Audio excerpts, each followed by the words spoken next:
Okay. This time I would call together the Shawnee County Board of Health. And if we could, I'm going to turn the platform over to Teresa Fisher if you want to kind of get us started. Good morning, Commissioners. Teresa Fisher, Interim Director at the Health Department. So today we do have an agenda of some items that we would like to put forth and discuss. We are going to open up with today by going over the scorecard release. And with that, I'm going to have Craig Barnes take us through the scorecard. Good morning, Commissioners. Craig Barnes. I am the Operations Section Chief for our COVID-19 response here in Shawnee County.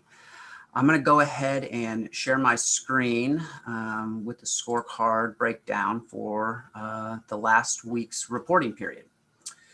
So as you see here, here's the breakdown of the scorecard that we released to the public. It will be released most likely during this Board of Health meeting on our social media platforms and to the public at large.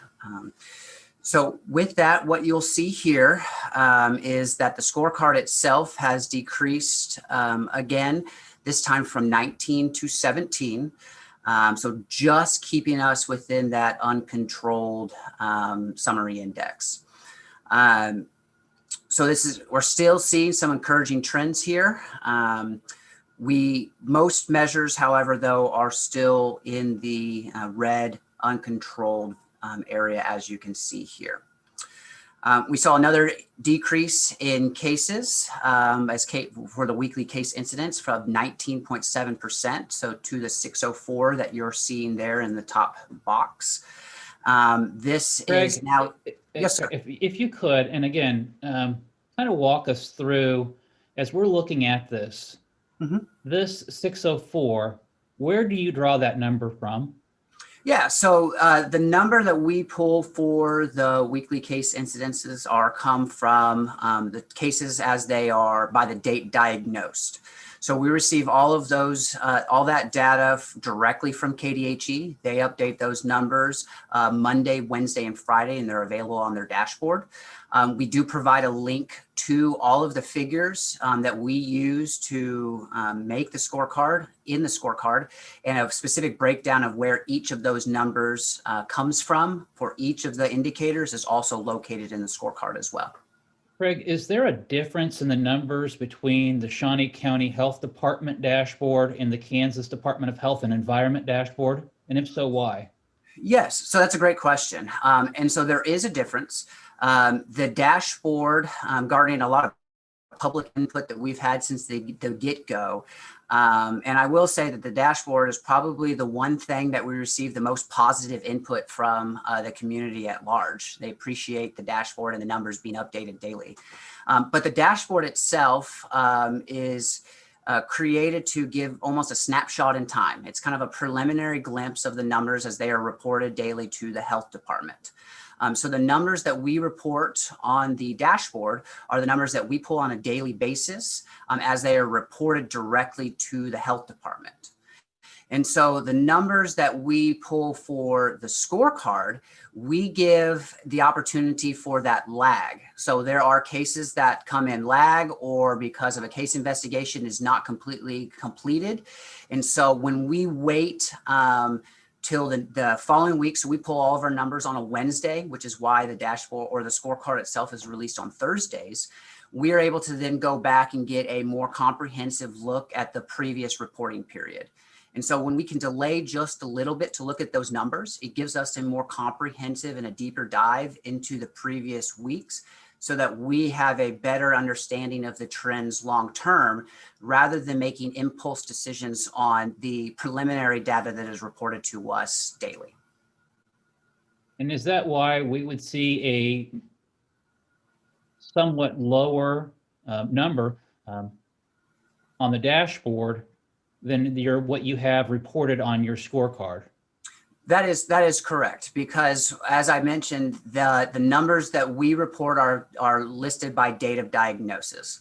And so if a case is reported, say, on Sunday, That would not go into last week's numbers, but because the date was diagnosed, whether because they were symptomatic or because of the reporting date, if they are asymptomatic, those numbers would go into the previous week's calculations.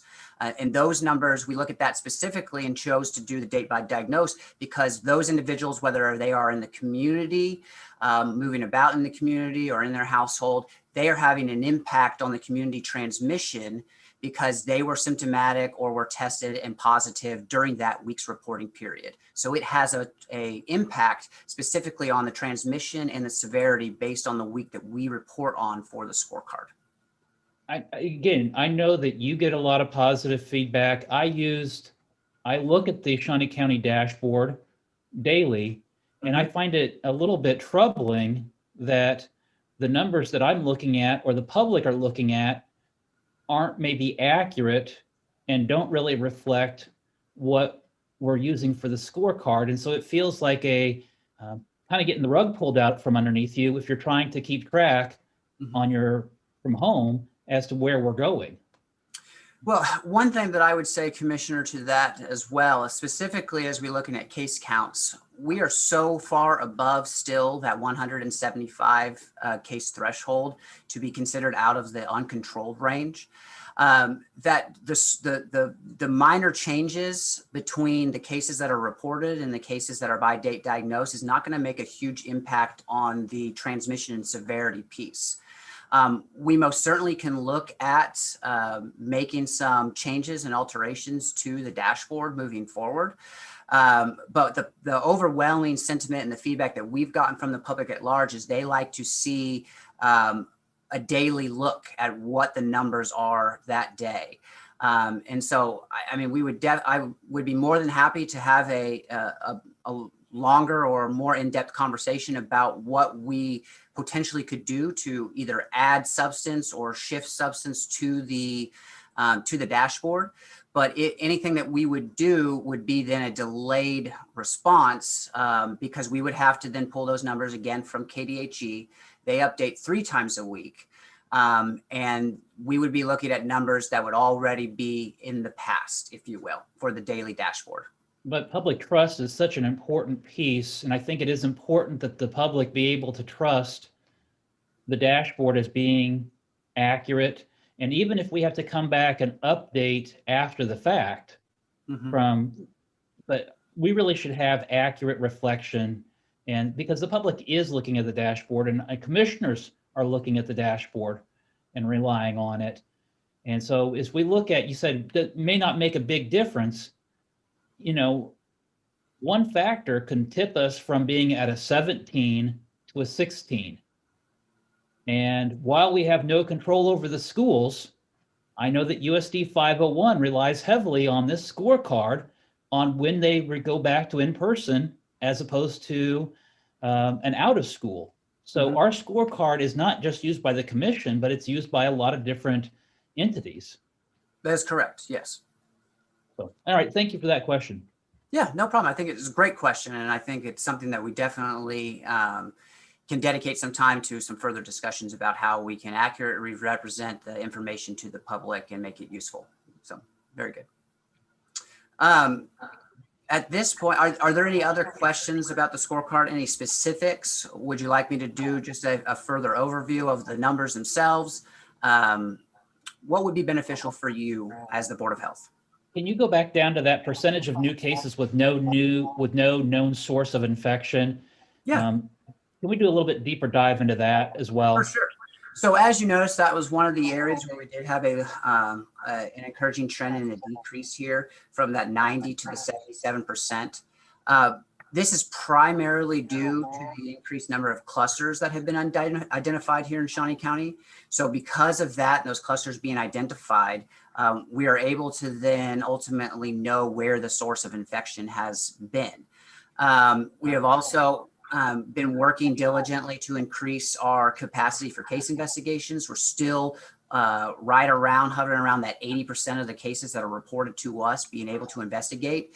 But as we continue to expand our partnership with the AmeriCorps volunteers through the City of Topeka's partnership, hoping to get that number here soon to 100%. And once we can do that, we should anticipate that number hopefully continuing to decrease as we are able to identify where the exposures and the source of transmission is coming from. Craig, on that topic with the no known source of infection, I mean, you mentioned that the reason it went down is because there was a large cluster. We were able to track that relatively easily.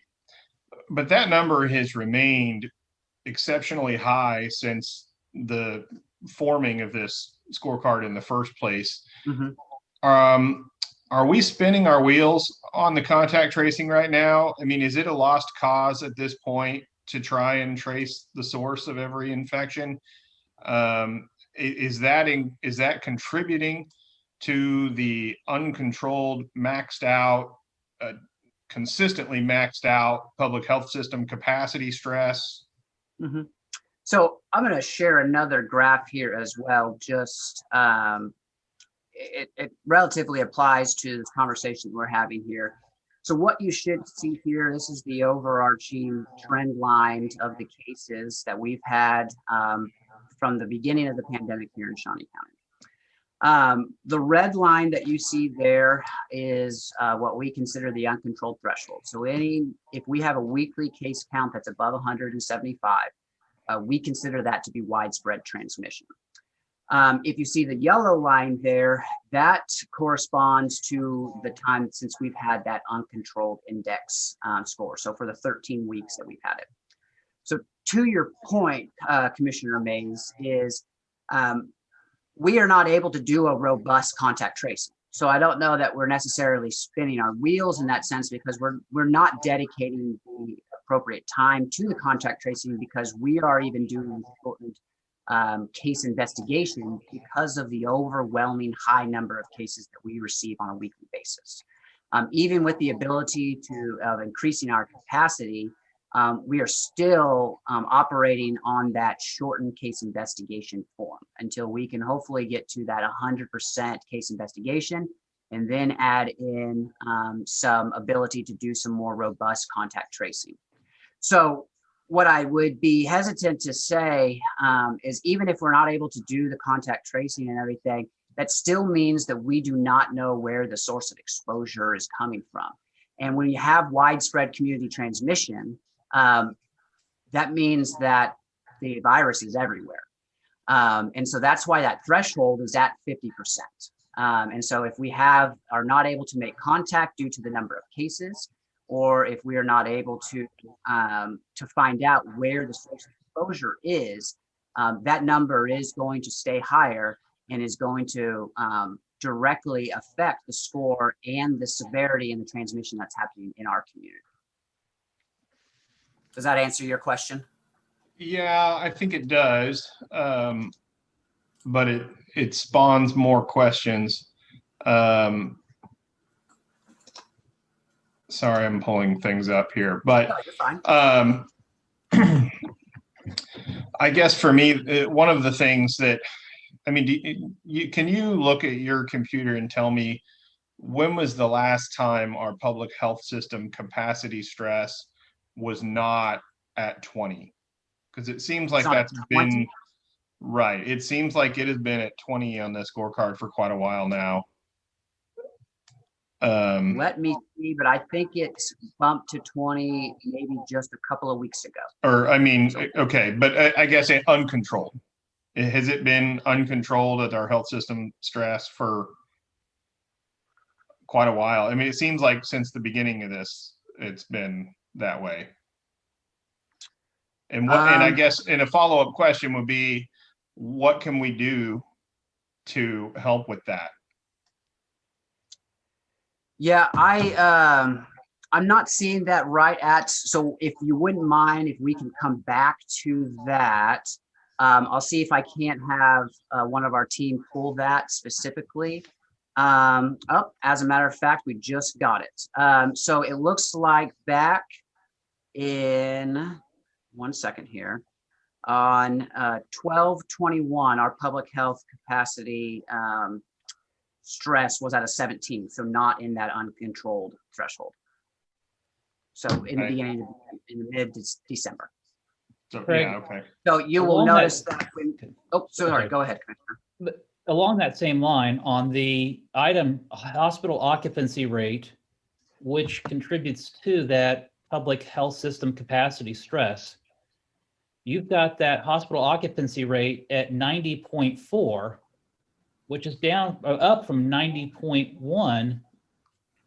But when we look at the Stormont Vale COVID-19 scorecard that they put out daily, the one that most recent, they were down to 42 patients hospitalized for COVID-19.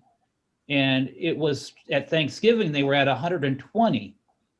So they have had a decrease of 80 COVID-19 patients, and the similar for KU St. Francis.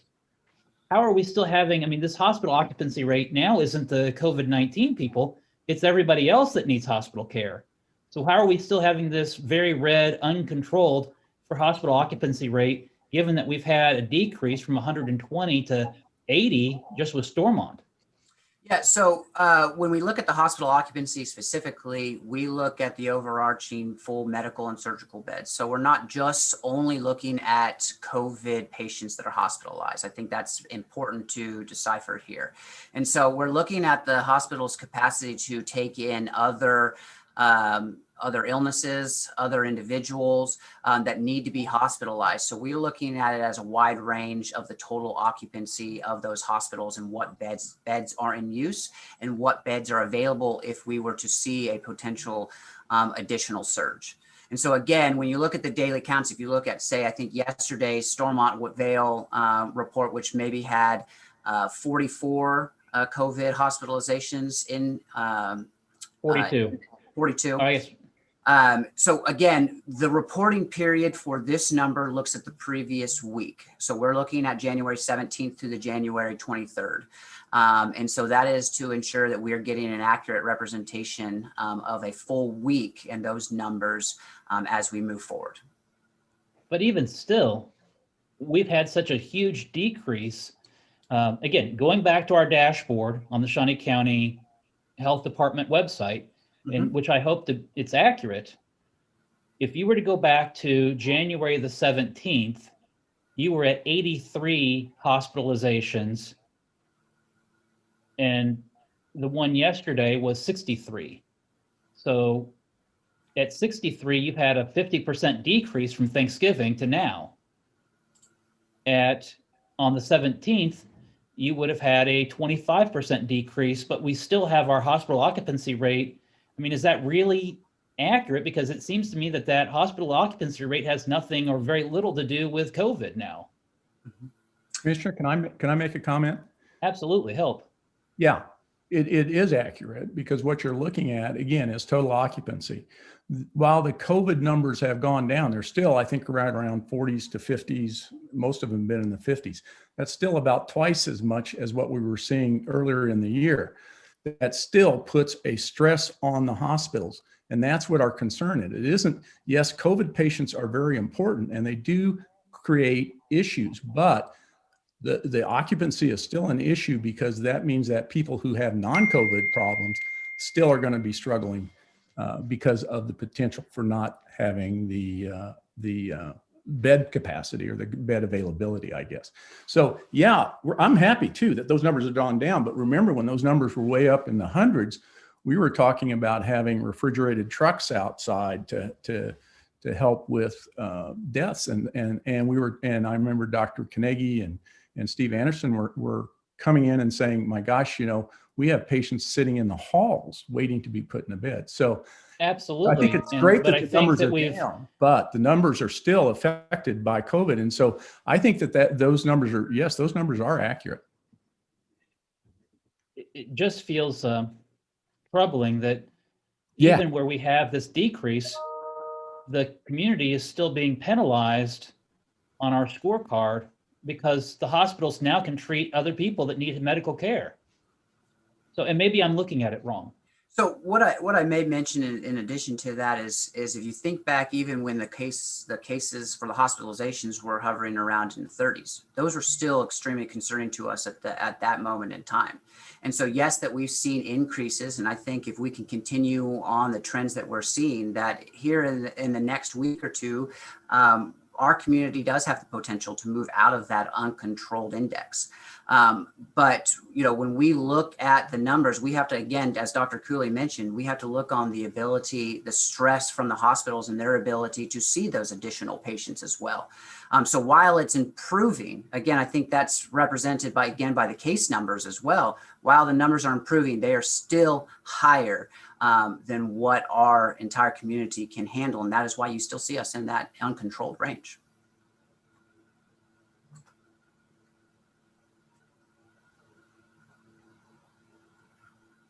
Other questions? Commissioner Rippon, do you have any questions regarding the scorecard? And you're muted. There you I had a question for Dr. Cooley or Craig. On a normal year, what percentage of occupancy do the hospitals usually see? What's a normal? They'll usually run in the high 80s, I think is what I've been hearing around here, to the 90s. And in the winter months, you tend to have a little more, but they tend to run about that. They don't like to be over 90%. And that's why you see that when it says that they're in that red zone is when it's above 90. They don't like to do that. They don't like to be that high. I was running the numbers here the other night, and right now we have a 0.65% of our population, Shawnee County, is confirmed to have COVID. This is as of January 22nd. That 0.65, that's 65/100ths of 1%. I'm having trouble reconciling that with uncontrolled transmission. I don't know. I just looking at the math, it just doesn't seem like that should be uncontrolled. So again, you know, we're using thresholds that we are receiving from the state, from the federal government, and any cases that when we see cases that are above 175 per our population base, that's considered a widespread community transmission. Dr. Cooley, anything you'd like to add to that as well? No, that was just what I was going to say. These numbers have not been picked by us. Those are numbers that have been used by the CDC and by the state and by epidemiologists, and they are determined what would be considered to be uncontrolled by epidemiological data. I guess, you know, kind of going back, looking at the overall, with the number of decrease, I'm glad that we are moving in the right trend. It just feels that, you know, it's surprising that we're still at a 17. Commissioner Mays, do you have any other questions regarding the scorecard? No, I would just say, I think we've been using this same scorecard for quite a while. And I feel like some of these categories and some of these thresholds were appropriate when the scorecard was initially developed, but I think it probably could use a little bit of retooling. And I think that would be a great thing for Dr. Cooley and for Craig and for Dr. Locke as she gets onboarded to reassess and, you know, see if changes need to be made to the scorecard to, you know, reflect our current situation as much as possible. Because I mean, I don't know when this was developed, but it seems like it was 4 or 5 months ago, maybe. And, you know, so much has changed. It's just, you know, I think vaccinations probably need to be a part of this scorecard as well. The amount given as a percentage of our population, things like that, I think need to be something that we take into consideration as well.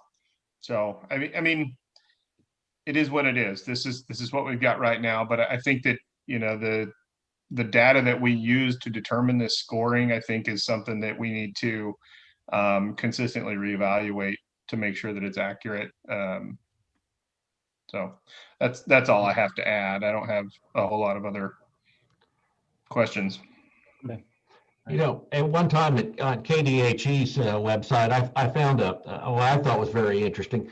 it was a chart that showed where the transmissions are coming from, whether they're coming from schools, nursing homes, bars, sporting events, people's homes. I found that really interesting. And I think as people try to create policy like we do, that's good information, because a lot of those sources, schools, restaurants, bars, sport, they weren't really generating much. It was mainly coming from people's homes and from nursing homes. And I thought that was good information. Another thing I would always like to see, I don't know if it should be part of a scorecard, but somewhere on our site, I'd like to show what our recovery rate is. Because I know a lot of people are scared if they get this, they think they're just going to die. But recovery rate, even if it was kind of broken down by age group, maybe pick 4 age groups, I think that would be good information as well. So that's all I have to add. Oh, I have one other question about in our order. When we first started out, we had when we talked about close contact, we talked about wearing masks, but we also talked. Commissioner Rippon, we haven't got to the order yet. We're just talking about the scorecard. Okay, let's get. I'll hold that for later. You're jumping ahead of the gun there just a little bit. So. All right, I'm sorry. So we all know what the basis of the Board of Health was for today, was to discuss the health order, and so I can understand the want to jump ahead to that as quickly as possible. So, but I guess we will continue to monitor very closely, and again, kind of taking into consideration some of those comments about our scorecard, what we look at, and I think those are would request that the department reevaluate and make sure that we're still compliant and on track. And does this really reflect our community? Yeah, and I think we have a great opportunity, as Commissioner Mays mentioned, with Dr. Locke coming on board starting next Monday, to kind of look at some of these specifics. I think anybody when you look at data is hesitant to continue to move the goalposts, because then you're shifting what you look at and how that works. So. But we will definitely I've been taking some good notes here, take your thoughts and comments and take them back to our team and see how we can best address those. So don't be surprised if you get an email or phone call from myself or one of the other us to talk about this a little bit more in depth, to see how we can assist you as the commissioners, the public, and the Board of Health. So I would welcome that. It's always good to talk with you folks. Very much. Dr. Cooley, I think you're up next. Teresa, is that right? Yes, that's correct. I was just going to say thank you to Craig for presenting that, and Dr. Cooley, and we do appreciate your comments. And we, as Craig said, we will review the feedback and be in touch to see what improvements we can make. But yes, we'll turn our attention to Dr. Cooley, who is going to lead us on a discussion of the updated health order that was just released this morning. Well, good morning, commissioners. Dennis Cooley here, the interim health officer. And I want to, before I get into the health order, I just want to welcome Dr. Locke. I certainly look forward to working with her. I'm confident she's going to do a great job. And just as you said, Commissioner Cook, I'm very excited that she's going to be taking over on Monday. So thank you. You saw the scorecard, and we've had some discussion of it. A couple of things that I want to point out, because certainly those are things that we look at I look at when we make the health order, or when I make the health order. It is encouraging, and I know that that's what we've all seen. It also, though, has some serious worry. I don't want people to look at the scorecard as punishment, though. It's not. It's a reflection of what is going on, and sometimes it's like, it's like a scale, a weight scale. All right.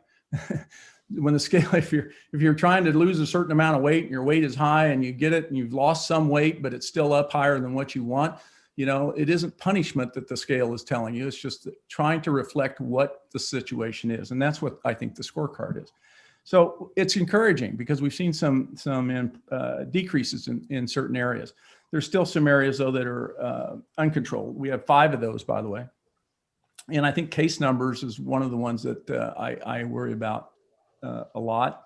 We had 600 cases this last week. That's high. obviously. It's what's difficult is that we've gone from that 1,000 number down to 600, and that sounds like, and it's a good improvement, but it's still 600. That's about 3.5 times higher than what it would be if you wanted to get out of that red zone for case numbers. Hospitals, we talked about that a little bit, and I as I mentioned, we're still seeing high numbers compared.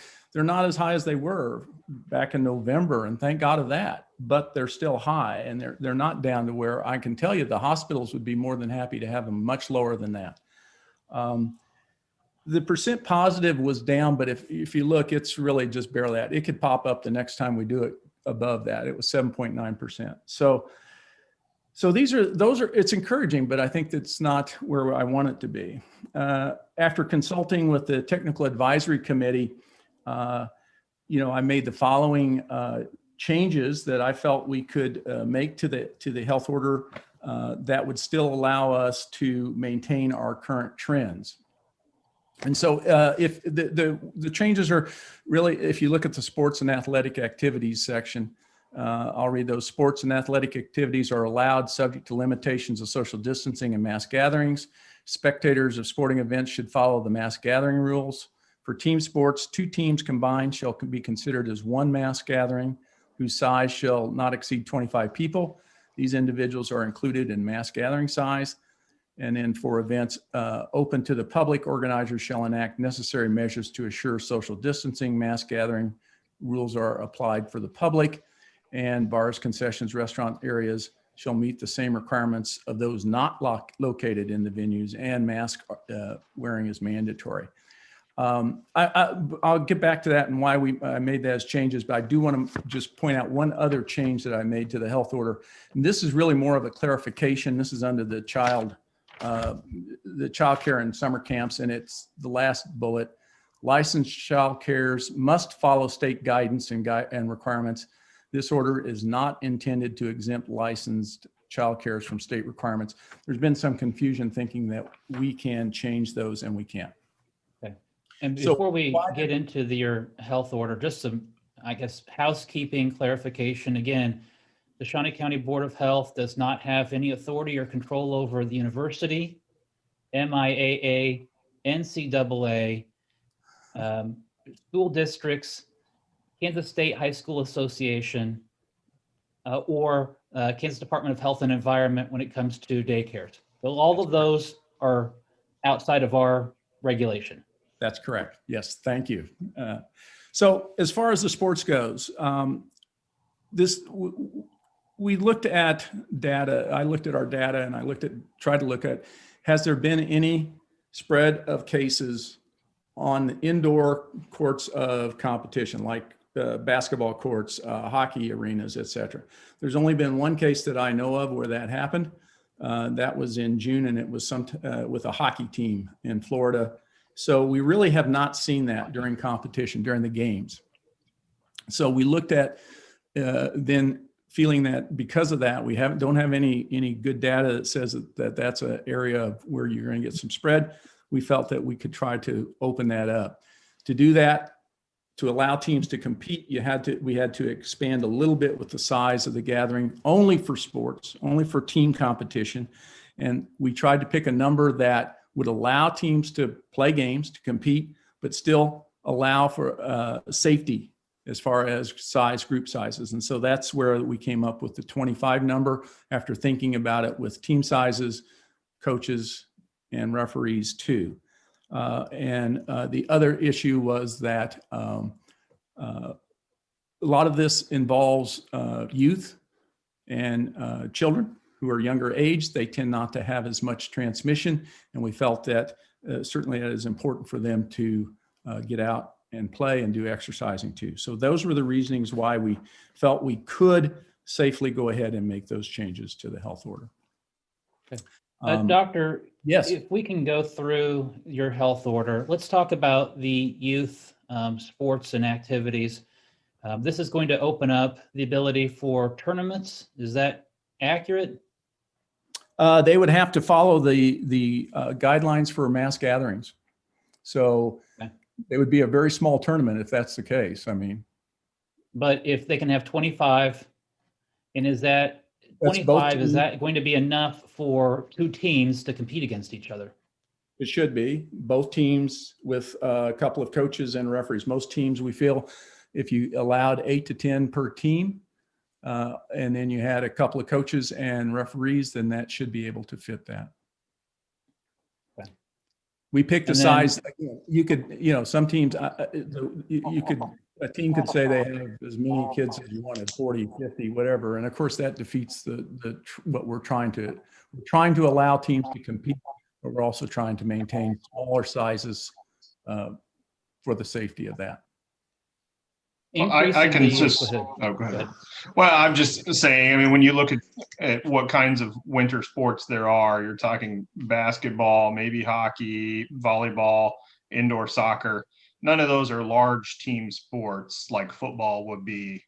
And so I think 25 should accommodate most teams. Even baseball, most rosters for Little League and things don't carry more than about 12 kids.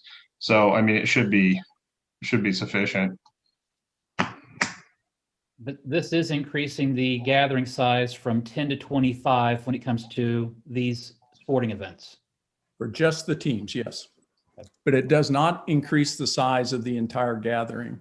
In other words, that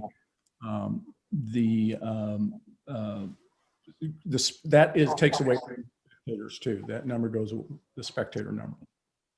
That's included. We were asked and have been asked by a number of the churches in the community about, right now, our current mass gathering restrictions are at 100 when it comes to those services. If you have a facility that is really large and with social distancing, are we still looking at limiting that to 100, or is there any consideration to changing that? We did not feel like we could do that at this point. At some time in the future, obviously, if we keep the trends and we keep going down, then we would certainly consider that. Okay. Bars and restaurants. It's a topic of consideration for a lot of people. Sure. As we look at bars and restaurants, we have Wyandotte, Johnson County, and Sedgwick County that are, a couple weeks ago, we talked about them opening up and having more expanded hours, but we left ours at 10 o'clock. Is there any consideration to changing our bar hours or restaurant hours? When you think about bars, we looked at bars, and we always do consider these things, or I do, and I talked with the technical advisory board too on this. So the data shows, we know that bars and restaurants are places where transmission occurs at a higher level than in other places. CDC has data that shows that. Johns Hopkins has data that shows that. Stanford has done studies that show that. From Europe, we have some data that shows that too. So we know that there is anywhere from upwards of 2 to 3 times maybe transmission in bars and restaurants. The fact that we haven't seen a lot of clusters right now in our area, in our county, I think has a lot to do with the fact that, let's face it, we have restrictions. Our restrictions are working. That's why you don't see that. And you can see that in places where they do have these limitations, then you see the numbers go down. It makes sense in that. I think the other counties, I'll be honest with you, I don't know what their decision was. I don't think all of our counties around us have opened up that much. I think Douglas County is similar to us. But I'm not sure that even matters, though, because what we need to do is look at what our situation is in our county. And we felt that we still feel that it is important that we maintain the 10 o'clock. We have a Super Bowl coming up next week. Go Chiefs. But that's a worrisome time right now. I'm worried about the Super Bowl and what effect that's going to have on our numbers. We are very close right now. We're very close in our scorecard to getting down into that high risk rather than the uncontrolled. And I don't want us to lose ground on this. I don't want us to now pop back up and then we're back to looking and waiting longer and longer time. So right. I think that— But playing the devil's advocate here for just a moment. Okay, sure. If we continue with our bar restrictions where they're at, are we pushing more people into house parties, small gatherings, where we know we have a higher transmission rate. And that is, we have a lot of data on small gatherings being a hot spot for transmission. Are we forcing people or encouraging people, maybe the better word, into this as opposed to being a bar and a restaurant? And as you well know, I have held more of a strict line when it comes to bars and restaurants and trying to decrease those gathering sizes. But is our efforts having the converse effect? Asking as the devil's advocate. I think that that's an important reason why you want to make sure that, first off, that you do limit the size of gatherings to 10. Because I think that if you say and opened it to even more than that, then people are going to understand that. Are we going to see that in Super Bowls? Yeah, I worry that we do. I worry that we are going to have more Super Bowl parties, et cetera. But I don't think that opening up the bars is going to make a difference with that. I don't think that saying, oh, hey, we're going to open up the bars till people can go to the Super Bowl, can watch the Super Bowl at the bars now. The game starts at 5:40, is going to end at about 9:15. But you're relying on Commissioner Rippon telling the 11th person at his door, I'm sorry, but you need to watch the game from outside. And no one is policing this. Is that realistic? I don't understand. I'm missing that a little bit. What I'm saying is, if Commissioner Rippon has a Super Bowl party, correct, and he invites people to his house, correct. When the 11th person, if you're the 11th person, you can watch from the driveway. If he want, I mean, I'm not going to police anybody. We're not going to do that. But I think that gives people a good guideline to know. If you all of a sudden up the gathering size, then I think that people would say, oh, okay, well, hey, we can have way more than that. So I think that I don't think we're going to have anybody who's going to drive around checking to make sure that people have that number in their parties. But I also don't think that extending bar hours means that people are going to say, well, hey, I'm not going to go to my friend's house to watch the game. I'm going to go to the bar instead. They can still go to the bar and watch the game and watch the entire game. So I'm not sure that extending the hours is going to make a difference in that. the only thing I see in extending hours is right now we got a bunch of young people are going to Kansas City to bars, and we've got them driving back after an evening of drinking. They'll be driving, they would be driving back, Commissioner. If you left open up till 12:30 here, they'll be driving back in our city too, same way. Yeah, well, they'd be home, they'd be in town rather than out on the highway. I think we're probably going to force people into clusters on this Super Bowl. I mean, they could go to the bar. It's early enough in the day, but there are other events. There's basketball games and stuff where the bars tend to fill up, and they're later in the evening, and I know those people, they just go to someone's house. And I think a lot of these kids, anymore, they don't go to the bars till 10 o'clock, a lot of them. And what are they doing now? They're probably just going to other people's homes, and who knows how many they're packing in there. And, I'm sure it's the cleanest place in the world too. Well, how they and are. I guess, But I think your point is taken though, Commissioner, is that that we know that a lot of the activity in bars is at 10 o'clock and later. And so you're going to be decreasing that when you. I guess the question is, would you rather have them in a bar where they're cleaning some things and watching a little bit, as opposed to just somebody's house and they'll pile onto the couch? And I don't know. Doctor, that was going to be my I would say question. most bars probably have a few more people too, though, than what you get in the homes. Yeah, the question was going to be regulation versus unregulated activity. In homes and in houses and in small gatherings, we have no regulation or ability to regulate, whereas bars and restaurants, we do have some. But I understand the arguments on both sides. Commissioner Mays, questions, thoughts? Yeah, I've got a few questions. I think that one of the things that we're talking about here is other communities, and we look at Riley County, Johnson, Wyandotte, all have moved back to a midnight closing time. In fact, I believe Riley's been at midnight for quite some time now. Has it made a difference in their numbers when you look at trends comparatively to ours? I mean, are we in a better position than them or a worse position than them despite our regulations? Or, I mean, is that something you guys consider? I would consider, I would look at their data if they had it, but my guess is they don't. I've not seen any. Okay. Okay.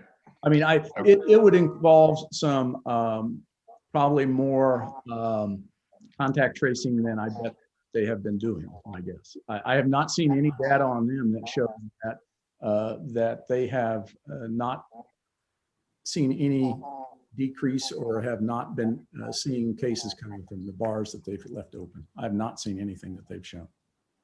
Okay. And then Dr. Cooley, would this be a good time to say, encourage people that, you know, maybe a few days out from the Super Bowl, they all go utilize our free testing facilities in town and maybe have a better idea if they're a carrier or not? Certainly think that may be. That's certainly something they can do. Especially, you know, obviously if people get symptomatic, you bet. But I think they need to be aware of the fact that try to follow the what we tell people. And I know people don't like wearing masks, but you know, masks are important, especially if you're not in their bubble. So you wear a mask, you stay as distance apart. Okay, nobody's going to go around with a tape measure and measure 6 feet, but you do stay apart. You don't have to sit there and get as close, and wash your hands and keep things clean. And so I think if we follow those things, those are helpful. And I certainly would advise everybody at Super Bowl parties to do that. Thank you. I noticed early when we had the health orders, when we talked about having 6 foot of distance, we also had a time limit in there. It says being with someone for 10 minutes at a distance of 6 feet. That's the way it used to say. That's the way it was written before. Why did we drop the time period? Was that found to be ineffective, or? I'm not sure what, I'll be honest, I'm not sure what the time period was. The 10-minute time frame has to do with quarantining. And we consider that a close contact exposure. It is 10 minutes or more that you've had that contact. I'm not sure what the well, this was more with, it was more, do you need a mask or not? And you should have a mask if you couldn't, maintain the 6 feet, or there was a time period. So in other words, if you just met somebody in the hallway, that was considered, you didn't really need a mask for that, the way I read the order.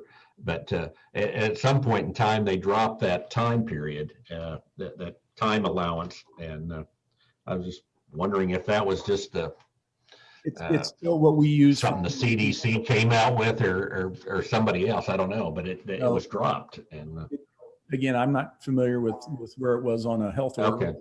I certainly know that it's still used. We still use it when we determine whether somebody's been a close contact and whether they need to be in quarantine or not.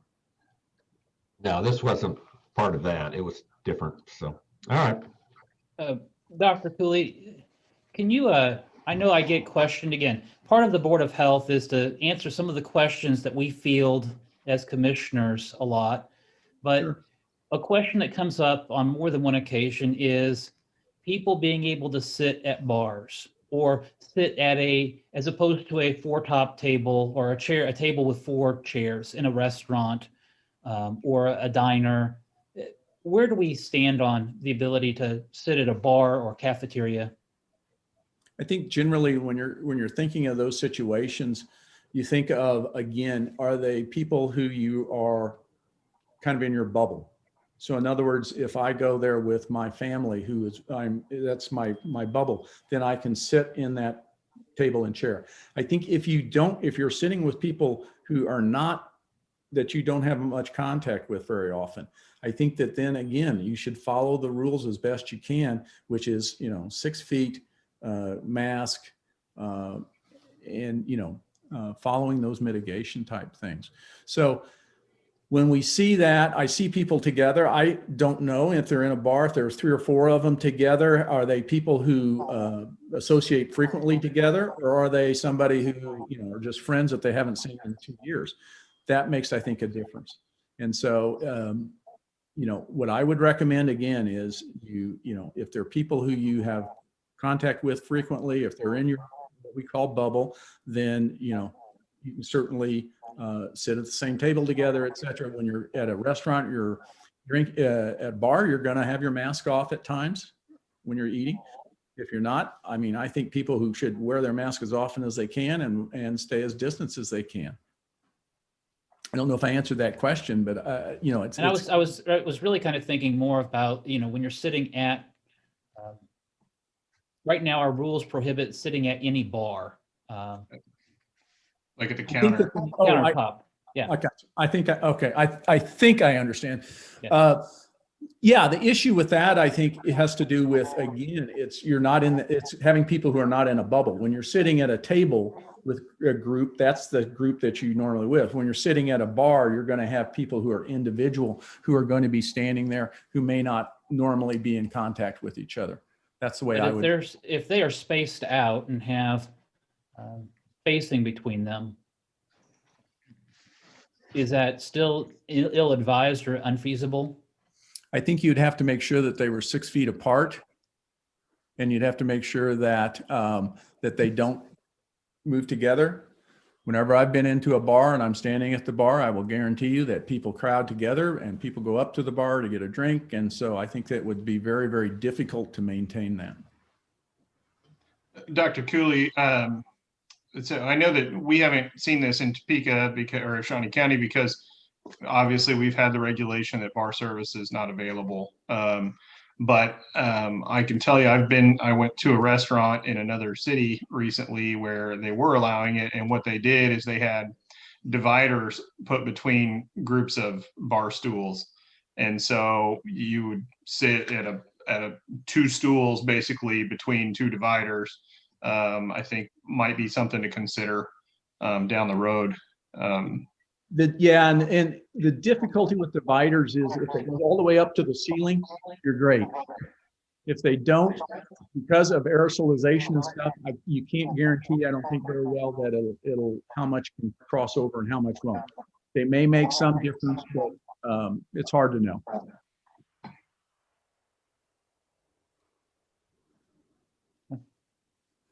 Commissioner Rippon, questions? I just have a question about herd immunity. Are we getting close to what you'd think is herd immunity, or do we need more vaccination before we get close to that? The answer I think I would say is, are we getting close? And I don't think so. I think everybody seems to think we need to have about 70% or so of the population that is not susceptible. That means they've either had the natural disease or they've had the vaccination. And so we need more vaccination, I think, to get us there. Okay. And as far as vaccinations, I think you told me the other day we're getting like 1,900 a week for Shawnee County. Is that? Yeah, and I'll go over I think I have an update on. Commissioner Rippon, that's next. Okay, Vaccinations are next. All right, I'm getting ahead all Jump the day. gun in. Yeah, In here, Commissioner, Yes. I wanted to add another comment to the herd immunity. I know it hasn't been discussed today, but we are watching the variants, the South African and the Brazilian variants, and there is some concern that in reinfect individuals who have already been infected with the original strain. So that will play a role in the herd immunity. Very good. Doctor, your health order, again, I want to thank you for your service as our interim health officer. So this is your health order today. It becomes Dr. Locke's health order, well, as soon as we get done here. Monday, I think. Or Monday. I'm passing it off too early. Our time frame for review. knowing that we are, again, knock on wood, we have been moving in a positive direction. We did do a 2-week review. I don't know that I feel comfortable doing a month review because that seems like a lot can happen in a month. Do we want to look at this in 2 weeks, in 1 week, in 3 weeks, in 3 months? What's the recommendation? If you're asking me, I would be happy I don't think you should look at it in anything under 2 weeks. I think that gives you past the Super Bowl and it gives you a little bit of about a week or so after that. Okay. Any other questions? Go ahead. Well, I'll just say with regards to that, my preference would be not to do a full month. However, with a new health officer coming on board, I'm not sure if it's fair to her for us to, put a short deadline on this and have her immediately go into a new health order right away. So perhaps Dr. Locke would have something to say about that. Yes, I would actually prefer 1 month. If we make too many changes too close together, it's really difficult to evaluate what's working and what's not. And as I am going to be getting myself up to date on all of the workings of it, I would need to have a little time to do that. Well, my concern is this. People are restless. COVID fatigue, again, we talk about it. It is real. It's very similar to spring. When you have a couple of warm days, everybody thinks about gardening and doing yard work and getting your house ready for the spring. When we have had a couple of good days or a couple of good weeks heading in the right direction, I know that my phone call list, my contacts within the community are wanting to know, when are we going to change restaurant and bar hours? When are we going to change gathering sizes? When are we going to increase the ability to resume normal if that is ever possible? When are we going to get to school? And I immediately say, I have nothing to do with that. But those are the questions we get hit with. And I know that we are putting between a rock and a hard place, again, between that public policy and public health. And where those two meet creates a lot of friction. Yes, and a lot of these, it's 2 weeks, it's their business that's hurting. And it's very serious to them, they're just hanging on. And so, I think if we see a change, we need to be flexible and move forward with new orders. But these people they are seriously hurting for money. And we can't just keep putting them off. If we see our numbers changing, we need to be able to react quick. Both positive and negative. Just real quick to Commissioner Rippon's point, the order that is put in place does not restrict us from adding an additional order in less than the 4 weeks. The 4 weeks at this point in time that the order is posted is that, if you will, the deadline for that order to be expire. So anytime that a health officer issues an order, there is the ability for the health officer to then issue a subsequent order that will then rescind that order in a shorter amount of time. So if Dr. Locke, as she begins to transition into her health officer role and gets the idea and gets the data that she would like to have to look at updating that order, there's nothing that restricts her from issuing an additional order in a shorter time period than the 4 week time period. So I did want to make sure that I clarified that. The additional piece, and I know Dr. Cooley mentioned at the very beginning, when you asked about the recommendations, I would be remiss if I did not mention that, again, the Public Health Technical Advisory Board has had the input on this order as well. And so, again, looking at that 4 week window, was something that was discussed with the Public Health Technical Advisory Board as well. So, thank you.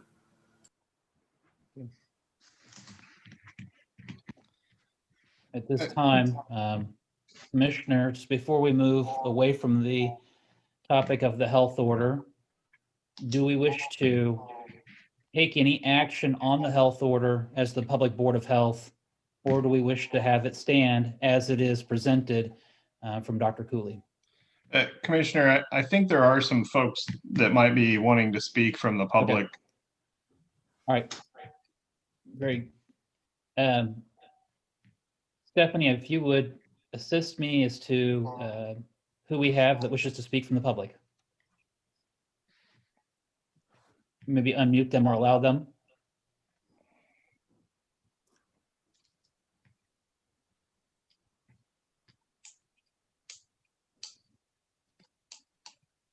Yes, I'm ready. Scott Huston with Vikings Grill.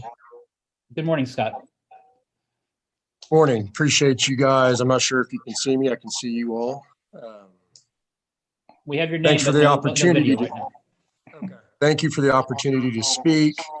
Obviously unprecedented times. I know all of you guys are working hard, trying to do what's right for the community, residents. That's what you guys are here for. I've dealt with all of you before, other matters, and I feel like everybody is definitely trying to do what's best by the community. I believe that.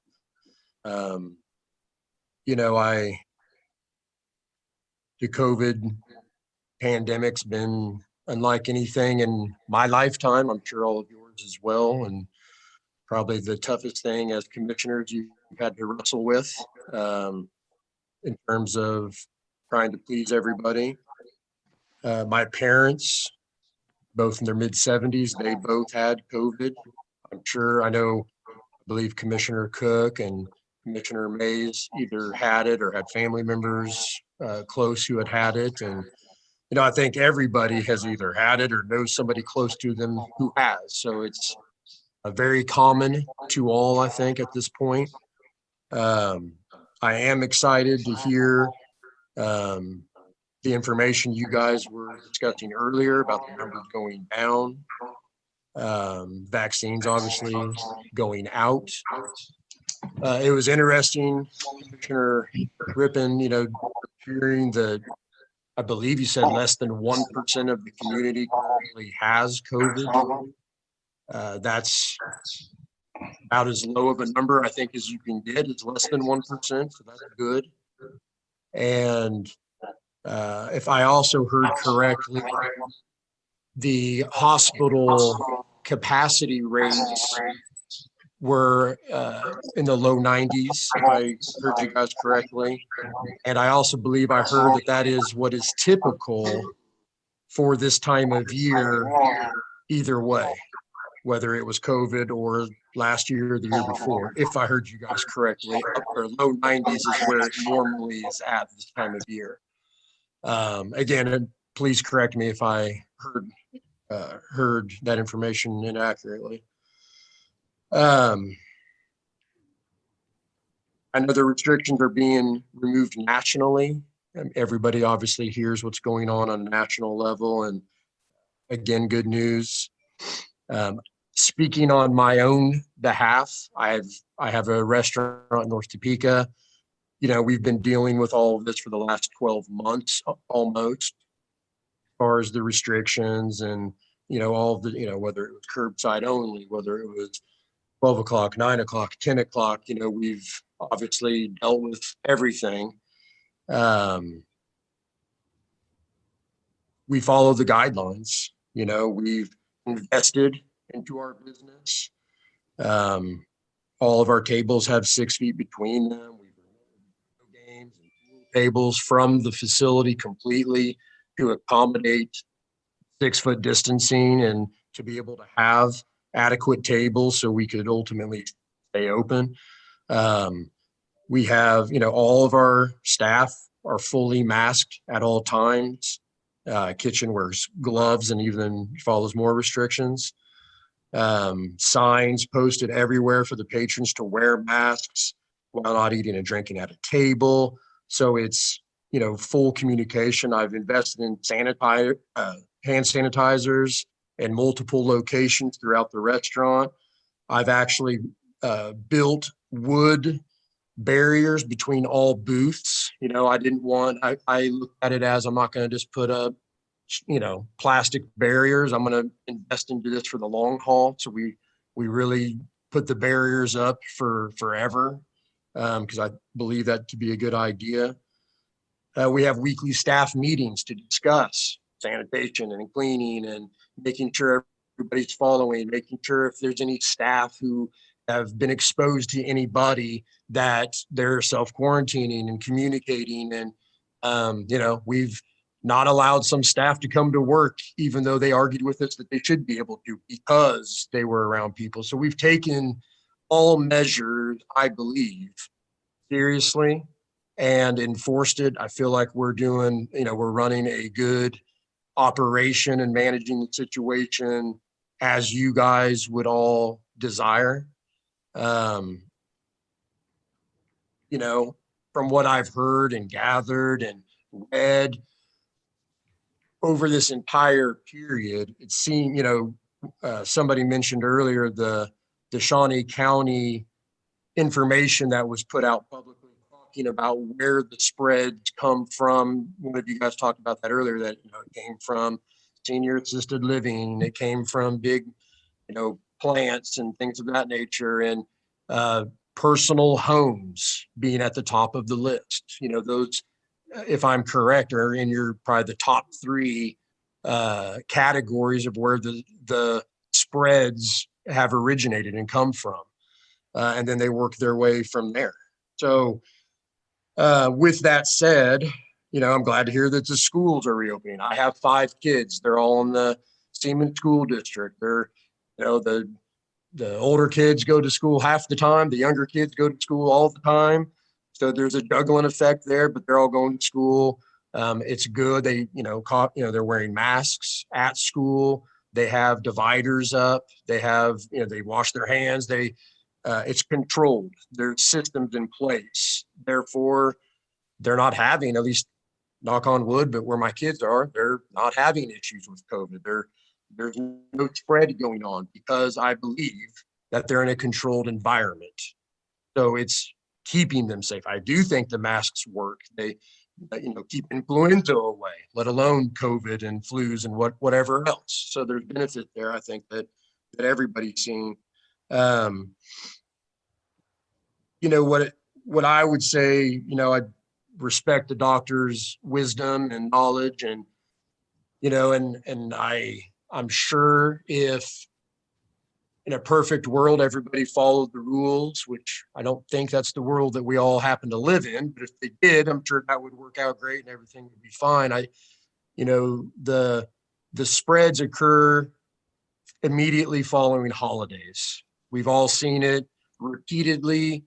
It's after holidays. They've happened after, you know, political events and rallies. And these are the things where there's always, you know, a week or two after where the spread and the numbers spike up. That's where it comes from. It's where it happens. And, you know, I can tell you as somebody speaking to the public, thousands of people weekly over the last 12 months, half the people, they eat their dinner and they probably do go home for the most part afterwards. But unfortunately, again, reality, then there's the other half that say, well, and I can tell you with the 9 o'clock restriction, it was a definite they're going elsewhere. They're going to run to the liquor store and go to a friend's house, and they don't care what the restrictions are. And what I know for certain is when they go to these houses, there is no masks. There is no 6-foot distancing. There is no barriers. It's a free-for-all. And as Commissioner Rippon said earlier, they're sitting on the couch together, and they may go ahead and stay till 1 or 2 o'clock in the morning together as they continue to drink. That's reality. That's what's happening. That's what happens on the holidays. That's what will happen on the Super Bowl. Guaranteed, I would wager any amount of money on that. They won't just all stay home with their immediate family and watch the Super Bowl. That won't realistically happen just like realistically in the last 12 months, nobody stayed home for the holidays. They all went wherever they went, and then the number spiked up immediately after. That's what will happen after the Super Bowl, in my personal opinion. People work all week. We're creatures of habit. When Friday, Saturday arrives, they want to see friends. They want to socialize. They want to have dinner and drink. And that's part of a ritual of life that some portion of the population just isn't going to say no to. And again, especially a year later of attempting to do it. They're at their breaking point. They're done. Last weekend I was at the restaurant. It was, I don't know, 8, 9, 10 o'clock, whatever time it was. Basically right after dinner, and I'm talking to groups of people, and we're after we eat dinner and have a couple of drinks, we're heading to the casino, and that's where we're going, or we're going to Jimmy's house and he's having some people over and we're going to watch a basketball game. I mean, that's just the reality. I mean, that's what's going to happen. I wish, like I said, everybody in the world would just follow the rules, but as it hasn't happened in the last 12 months, I don't think it'll happen in the next 12 months. I would also Scott, say, I don't know about you guys, but when you restricted the hours from 9 o'clock to 10 o'clock, the numbers didn't go up from that. If anything, what's happened? Numbers have gone Mr. down. Huston? Yes, sir. I was just sorry to interject, but if you could, if there's a question or a act that you're asking the board to look at or take, if we could, again, trying to be a little bit, making sure we're understanding what it is that you're wanting us to be cognizant of. Okay, perfect. And I appreciate that. So right to my last point, did the numbers go up or down when we changed the restriction from 9 o'clock to 10 o'clock? When we went from 9 o'clock to 10 o'clock? Correct. When we changed the restriction, a month ago, whatever it was, from closing bars at 9 o'clock and we moved it to 10 o'clock, did the numbers reduce or increase? Dr. Cooley? That would be my question. Okay. I believe, if I'm right, we changed that numbers just before Christmas, and so you saw the numbers all go up. Okay. All right. Thank you. Okay. So I guess my last, question would be is, do we ultimately believe that, that people will, so we're basically suggesting that if we close at 10 o'clock, everybody goes home and that nobody will go to houses or casinos or other places. Because if they go home, I agree with, actually it was Commissioner Cook and Rippon, that they're going to go elsewhere, which will cause the numbers to rise. And I agree with the doctor. Christmas being one of the holidays I was referring to earlier, that is a time where people are at houses together. So that you would expect numbers to rise when people are at homes together. So that, to my point, I think midnight actually is the number where at 11:30, 12 o'clock, people say, well, it's late enough, I'm going home now. I'm not going elsewhere. I will go home. And I believe that's why other counties have adopted that time frame as well, because that's, I think, logical. That's all I have. Thank you. Thank you. Okay. Our next public comment, now you'll give your name. You're identified on the screen as B Ward 311, but if you could give your actual name and public comment.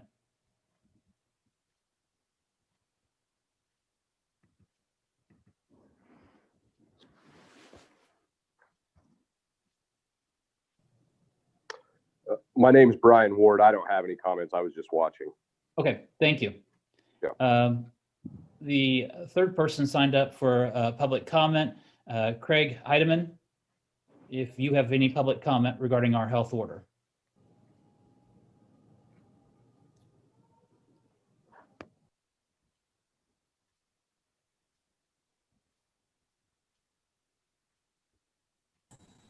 No, I don't have a comment.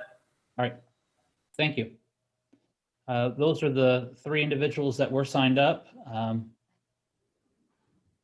Any other comments based on the comments made by Scott Huston, or in reflection, having had a chance to kind of think about it and mull it over?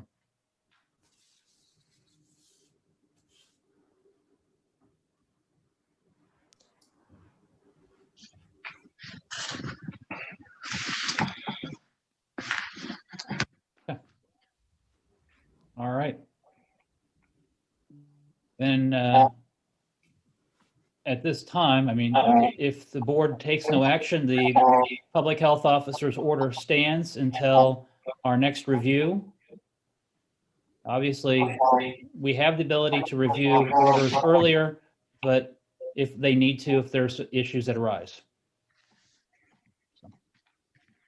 Teresa, our next item. Good morning again. All right, we are going to move into the COVID vaccine update, in which both Dr. Cooley and Craig will give an overview of. We welcome questions. Thanks, Teresa. I'll go ahead and start. A couple of things, just some general items. First off, we've been vaccinating everybody in phase 1 since December. We're starting phase 2 now, and we're following the guidance of KDH&E as far as our going into phase 2. Our partners in the community vaccination efforts have been Claremont Vale, KU St. Francis, Grace Med, and the VA hospital. We've been meeting for many weeks now, many times, often, well, not many times, but always multiple times during the weeks, trying to determine the best methods so that we can get more people vaccinated in the quickest time that we can. And we, though, are following restrictions and guidelines from KDHE. And I just want to thank, right now, all those groups, Stormont, St. Francis, Grace Med, VA, for all that they've helped us with on this. This is a very, very complicated effort that we are seeing.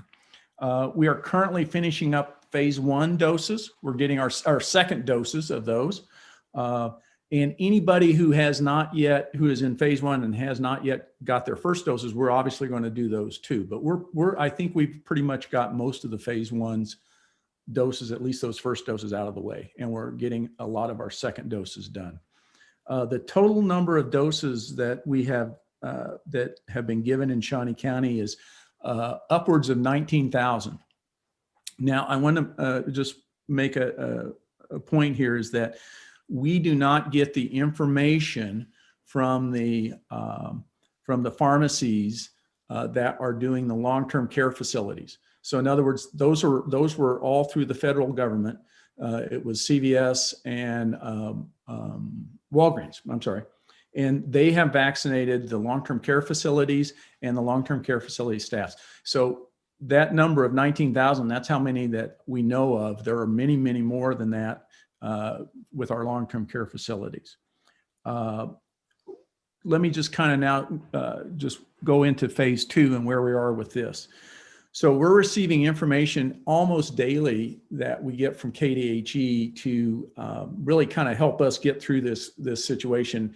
And I know we keep using this term fluid, but that's exactly what this situation is. Most of the time we will get information and we have only like a 1 or 2 day kind of heads up on when we can do something or how we can do something. And that's also what KDHE is receiving too. They are getting their information very quickly from the federal government. KDHE is only receiving about 40,000 doses a week for the entire state. So I'll kind of let that sink in for a minute. And of those 40,000 doses, we get 1,950. So 1,950 doses a week is what we're being allocated right now. All the doses that we're getting right now are Pfizer doses. I'm sorry, Pfizer vaccine. So there's two types of vaccines right now. There's the Pfizer and the Moderna. The Pfizer is the vaccine that requires the very low freezer temperatures. And the only facilities right in Shawnee County that have that are our 2 hospitals. So they are the ones who are going to have to be storing that vaccine. We are not getting any Moderna vaccine at this time. Our estimates right now are that we have about 65,000 people who are in phase 2. So you can kind of start trying to do some math here, and you're going to see that that's a large number of people with a very small amount of vaccine that we are getting on a weekly basis right now.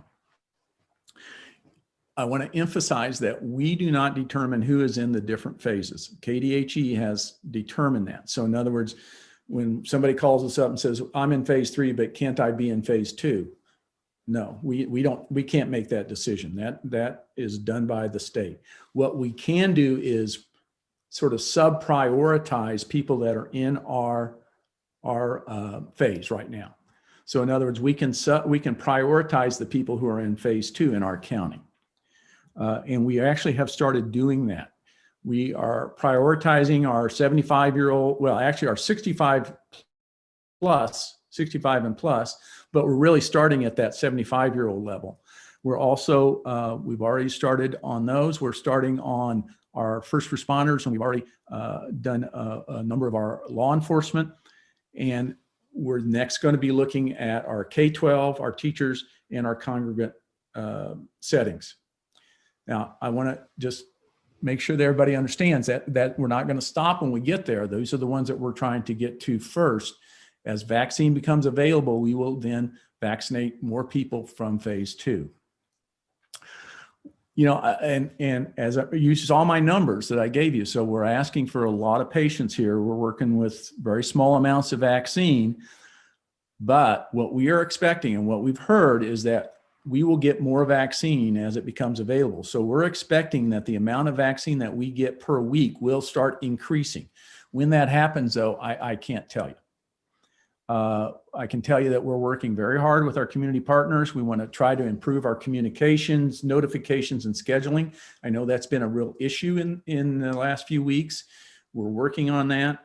We're trying to explore ways that individuals in phase 2 who maybe do not have smartphones and maybe do not have computer accesses, how we can help them get onto our list. We have a survey for people in phase 2 that they can fill out that puts them on a list for us.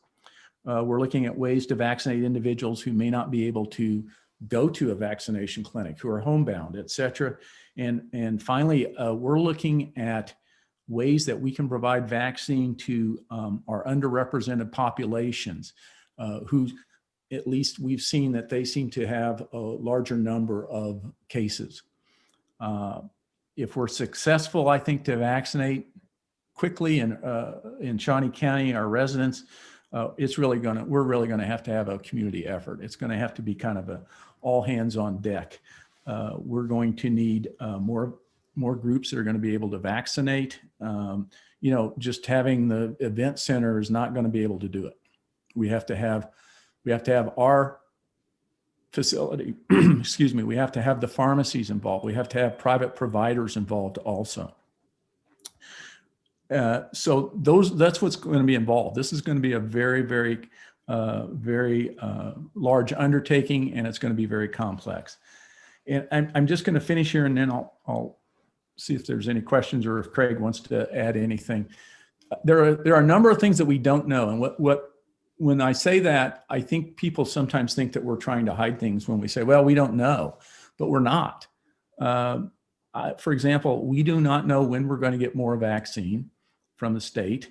And I'm not sure the state knows when they're going to be able to do that. So this is really depending on how soon state starts getting increased numbers. There are a lot of things, rumors and talk that we've heard about. Yes, they're going to increase production and we're going to get more, but I can't tell you when. When are other providers like our pharmacies and physicians' offices, et cetera, when are they going to be able to start vaccinating? Again, I don't know those. We don't know that number. The pharmacies are probably it looks like, are going to be getting their vaccine through the federal government directly.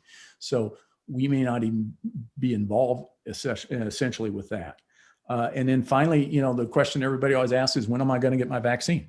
And I wish I could tell you, but we don't know exactly. We can give you a ballpark. We can tell you, you're going to get it in phase 2, and we're going to try to get those things done as fast as we can. But I can't tell you a date, or I can't tell somebody a date on when they're going to get their vaccine. So that's kind of the situation right now. I think that we're in Shawnee County with vaccines. Craig, you want to add anything?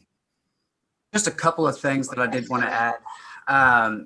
So as Dr. Cooley had mentioned, we have the ability in phase 2 to do a sub-prioritization. So he mentioned that we would be looking at that 65 and older population, law enforcement, first responders, which we are vaccinating in our clinics that are ongoing yesterday and today. And then also looking at our K through 12 to move into them shortly, as well as congregate settings. So if our forecasted models look at that grouping there first, looks at potentially around 40,000 individuals. At our current allocations that we're receiving, which is that 1950, even if we just round it up to 2,000, we're looking at 20 weeks to administer just the first dose. If we look at the vaccine administering both the first and the second doses, and understanding that the Pfizer vaccine allows for a 3-week period to start administering that, now we're looking at close to 43 weeks to administer all doses of vaccine to that priority population if we do not see vaccine allocations increase. So I just wanted to make sure I pushed that number out in an effort of being transparent, but also to again, as Dr. Cooley mentioned, to ask for just a level of patience from our community and understanding that this process is going to take some time. Additionally on that, what we understand from our community partners who are administering vaccine, if we look at Stormont Vale Health, KU St. Francis, and the health department, we do have the capacity at our current levels to vaccinate roughly about 2,000 people a day. We just do not have the vaccine allotments to do that. So if, and really probably more so when, we do see vaccine increase in our community, we have the ability, we've been proactive in our planning tactics to be able to stand up and expedite, if you will, vaccine into the arms of that priority population that we are serving. So we, as Dr. Cooley mentioned again, I want to give them kudos to our partners that are on our vaccine collaborative that we are meeting with more than once a week to work through this process. And Dr. Cooley was correct. We're getting new information day to day, you know, and so our team has been working very diligently to then sift through all of that data and then update plans accordingly. I think the only other thing was to offer an additional clarification. As we move into phase 2, Dr. Cooley was correct. We will only be receiving the Pfizer vaccine at this point in time. That is our understanding. We will still receive the Moderna vaccine for those second boost doses. So anybody in our community that was vaccinated through a health department facility at Ag Hall and received a Moderna vaccine as part of the phase 1 allocation or phase 2, we are still anticipating getting that additional allocation for those for those second doses from the state, but we will not be receiving any new allocations of Moderna for future phases at this point in time. Those are all anticipated to be Pfizer vaccine moving forward. So with that, I will turn it back over to Dr. Cooley if he has anything additional or to the questions from the board. Thank you. Commissioner Rippon, I know you've got questions. I do have a question. Will it be possible in the future to know how the pharmacies are doing as far as vaccinating the older population? Because that is really the vulnerable group I see out there, and I'd be interested to know how well that's going. And I take it they're getting a different vaccine because they wouldn't have the ability to freeze the drug that we're getting. I wouldn't think they would have those kind of facilities, so they must be administering a different vaccination. No, I actually, Commissioner, it's a good Two good points. First off, we want to know how many of our long-term care facility people have been vaccinated, and we're working on trying to get that information. What we're having to do that, you have to kind of go through these are two big pharmacies, CVS and Walgreens. They are getting Pfizer, is my understanding, and I'm not sure where the refrigeration, the freezing that they have, how that has been working out. But that has been my understanding is that they have that capability, and they also have been using the Pfizer. Good. Well, it's all right. The only thing that I would add to that is the preliminary understanding is that some of the pharmacies or the two pharmacies, Walgreens and CVS, they're doing the long-term care facilities, will be tasked with transitioning into phase 2 once they complete the long-term care facilities that opt into that federal pharmacy partnership. And so any doses of vaccine that they receive will then be transitioned to start vaccinating phase 2 folks. Our understanding also from KDHE is that additional local pharmacies will be coming on board sometime, hopefully in February, to begin vaccinating into phase 2. Those allocations that they would be receiving, we do not know what that vaccine will be at this point in time, but we do know that those allocations would be, or what our understanding at this current time, and I want to always say that as the caveat because things can always change, but our current understanding is that those will be coming directly from the federal government. And so those allotments will not impact the states or any of the other counties in Kansas, those allotments that we are currently receiving. I might add to Commissioner Rippon that there were some residents in long-term care facilities and also in the independent living who kind of were not being covered by that. And we have reached out and we are providing vaccine to them. So we've also been trying to pick up on any of our long-term care facility residents who've kind of fallen through the cracks so that we can cover them. Because you're right, they're the high risk. Good. Thank you. Thank you for all your work on this. I know it's not what you signed up for. Questions regarding the vaccine? Yeah, I guess sort of in the same line as what Commissioner Rippon asked. He was mentioning CVS and Walgreens. I had a friend of the family that mentioned to me that they were able to get vaccination at the VA hospital. And so I'm curious if we have any idea how many vaccines they're administering, and are they, communicating with us? And then my second question is also, and I know the answer to this, but I'm sure that a lot of people don't, is, if we're only getting the Pfizer vaccine right now, what's happening to the Moderna? Where is that going? And do we anticipate that we'll start being able to administer that again in the future? Yeah, a couple of things. As far as the Moderna vaccine, that is going to the other areas in the state. The 5 largest counties in the state are getting the Pfizer vaccine. That's how the states, for the new doses, for the phase 2, that's how they're allocating. The rest of the counties in the state are getting the Moderna, and that has to do with the refrigeration, I think, more than anything else. As far as the VA goes, yes, the VA has been in contact with us. And we've had information from them on how they've been giving, how much vaccine they've been giving. They get their vaccine directly from the federal government too. And so they have been able to adjust their movement as far as going from phase 1 to phase 2 a little bit different than we have. And I know they have been giving, I think, at least to their 75-year-old population, they've been able to start giving vaccines to them too.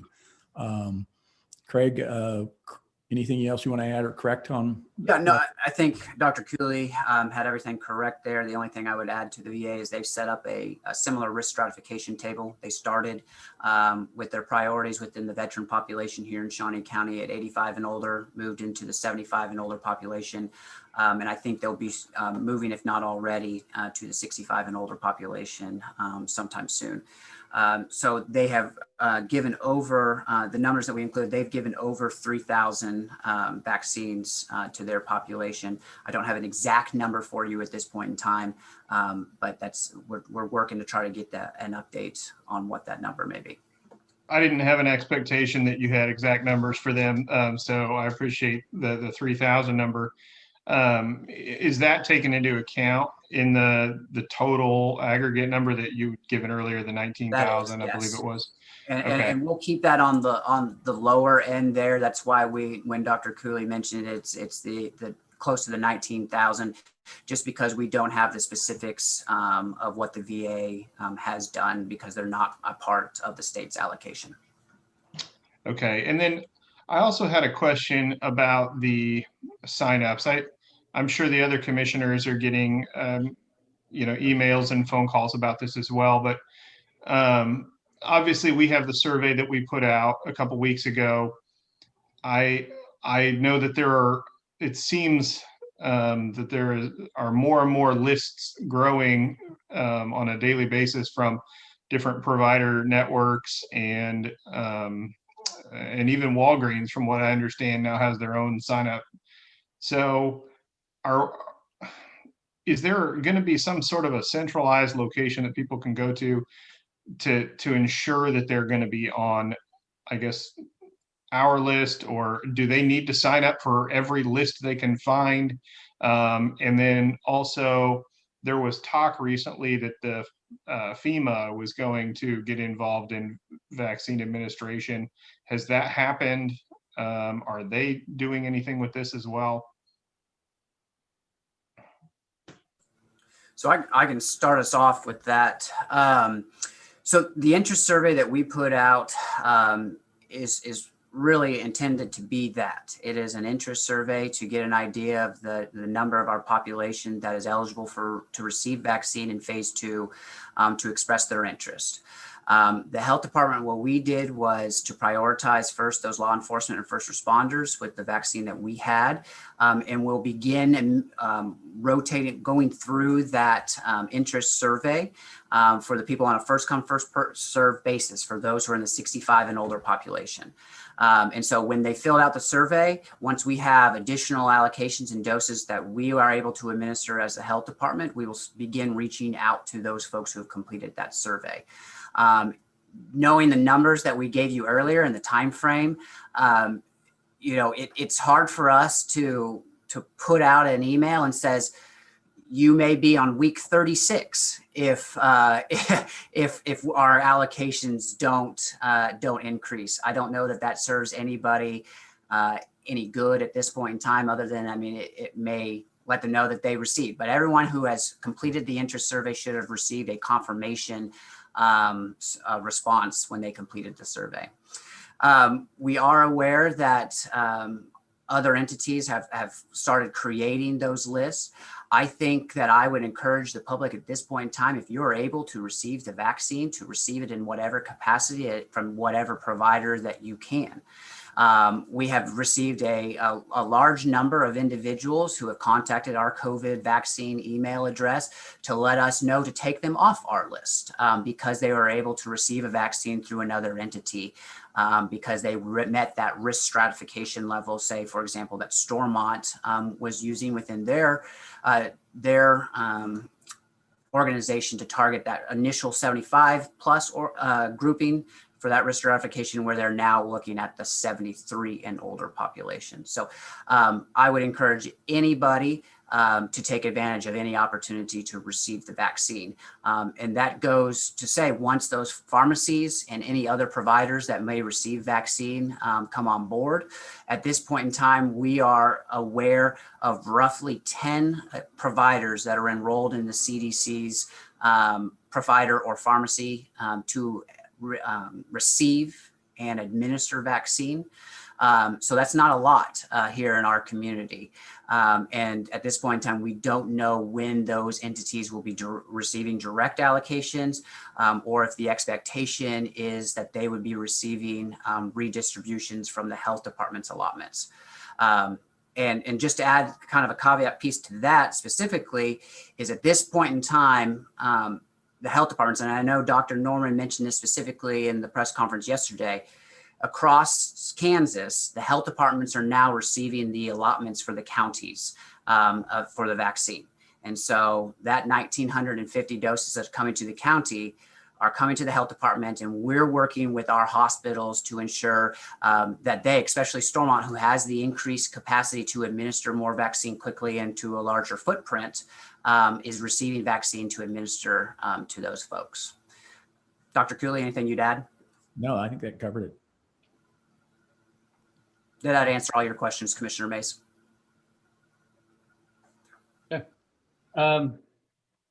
Doctor, the distribution of the vaccine, I know that we've fielded a couple of questions wanting to know specifically wait times, how to get through the lines, how to be, and I don't know if you are looking at that, any concerns that you have with people that are showing up and progressing slowly through the lines and making sure they're not exposed to the cold, or as you know, we're dealing with a phase 2, very vulnerable population standing out in the cold for hours, waiting to get their shot.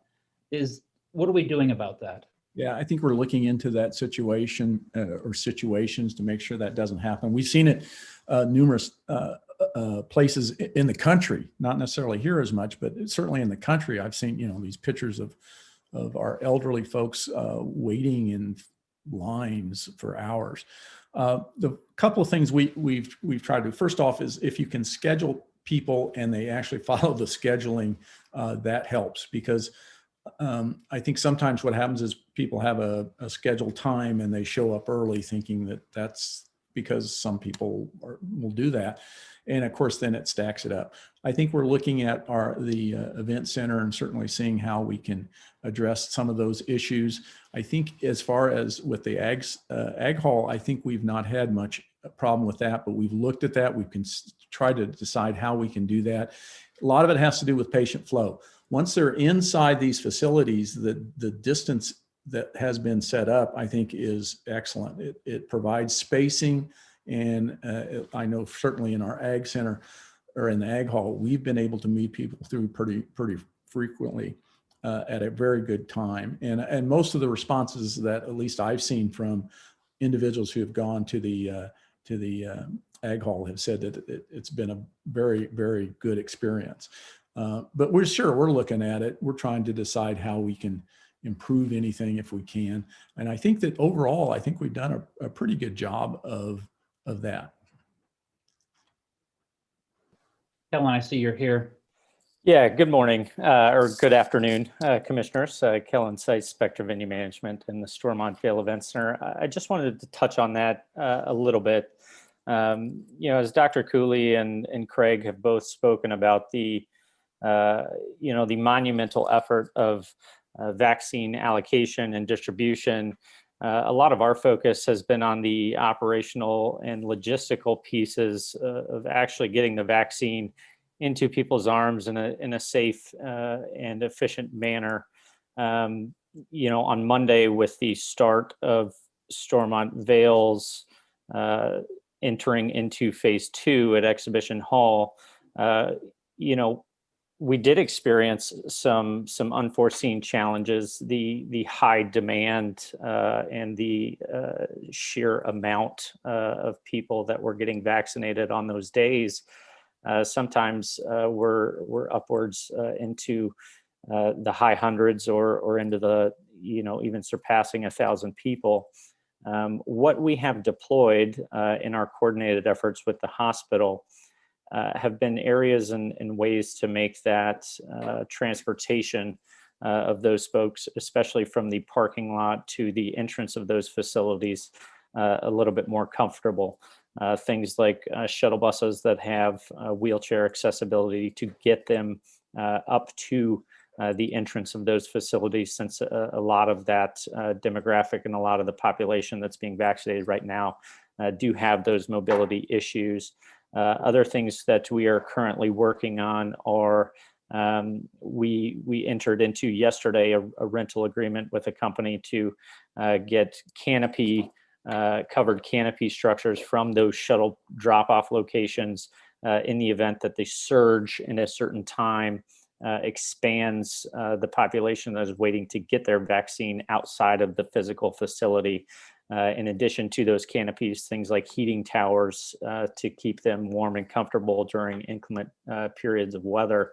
We restructured a lot of the interior atrium area of the facility to try and meet as many people inside of the facility as they're waiting to get that vaccine as possible. As you can certainly assume, that that's challenging, keeping all of the COVID precautions in place with mask wearing and social distancing. So it's an ongoing effort. We're actively looking every single day as new challenges arise, and as more people are getting vaccinated in our community, at ways to make that more efficient, more comfortable for them, and certainly a better process for them moving forward. Thank you, Kellen. Teresa, I think we're on to our next item unless we have any other discussion regarding vaccines. As you all have heard just now, it is a large undertaking, and it's just continuous wheels in motion for the community. So hopefully that was good information for everyone to hear.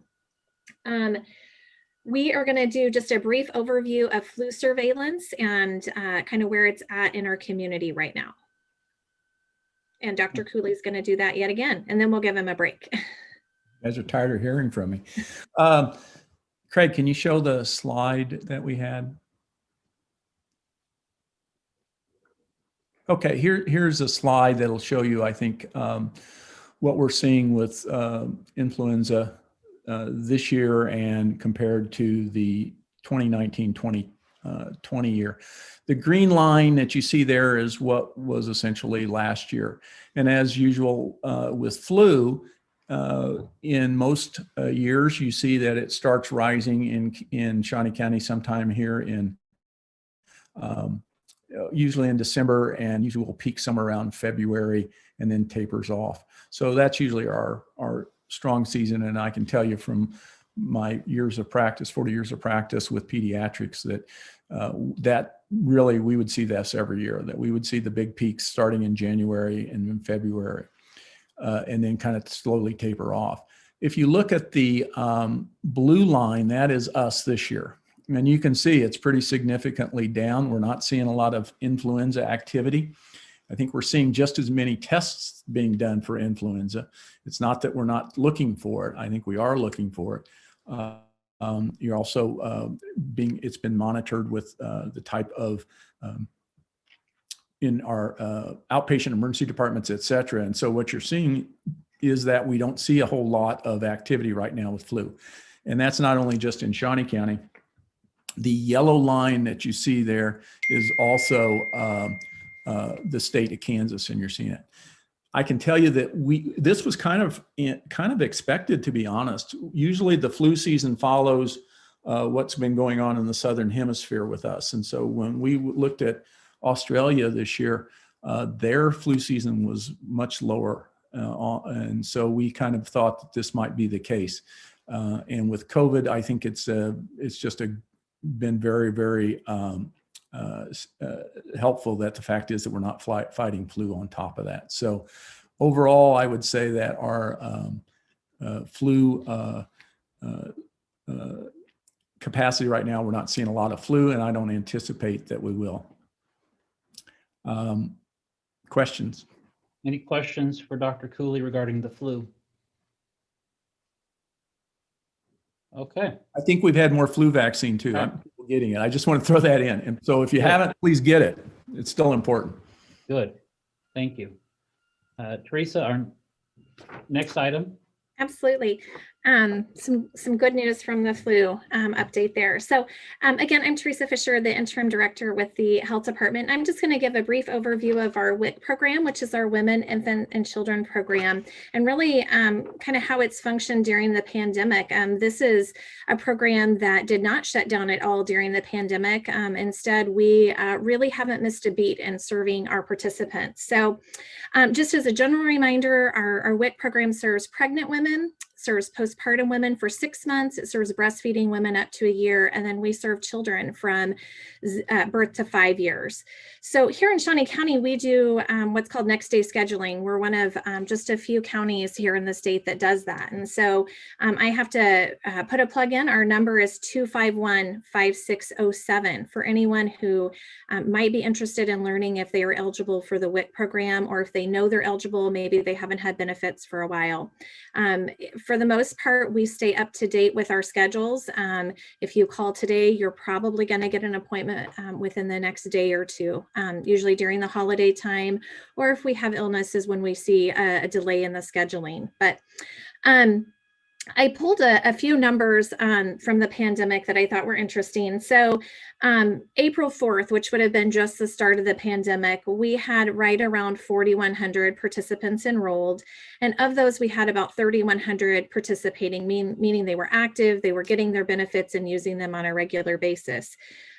If you fast forward until the end of the year, to be exact, on December 4th, we had right at 4,000 enrolled and about 3,000 of those participating. So I think this is a testament to the work of the staff in the WIC program, that we've been able to keep steady caseloads. We've been able to meet the demand of this program, and that it hasn't seen a decrease in being able to serve during the pandemic. You might wonder, how does WIC really work during a pandemic? Well, when we sent staff home in March, that question wasn't really answered for us at the local, state, or national level. And so it's been a process that we've fine-tuned over the months, but one that really we've been able to handle very well. So on any given day, we have one clerical and one professional staff member here at the WIC office handling duties that really can't be handled at home. And then at home, we have 3 clerical staff members and 6 professionals that are working to serve our participants. So the actual process is a participant would call in for their appointment, get it scheduled. The clerical staff member then calls the participant and does what we call their intake. The participants are able to email their proofs in, things that we would normally require in person. They complete that part of the appointment. They then notify the professional who the participants schedule that they're on for the day, and the professional calls the client and does the appointment with them over the phone, does the certification, and gets their benefits issued to them. Now, of course, during this time, some key components of WIC are not taking place, such as we're not doing our heights, our weights, and our hemoglobins. We're still able to do nutrition education and counseling, though, which are just as equally important components of WIC during this time. At the end then is when they get their eWIC cards. Here in Shawnee County, we have basically, it looks like a debit card. And so we have a couple of options for participants that would need either a new WIC card or eWIC card, meaning they are a new participant to the program, or if they had lost theirs. We will mail that out to them so they can get that in the mail, or if they are needing it sooner or don't want to wait for that mail service, we offer a curbside pickup starting around 4 o'clock each afternoon. Participants literally pull in here to the JP Lewis building. A staff member who's masked up walks out and delivers them their card, and business is done for them, and they're on their way with their WIC benefits.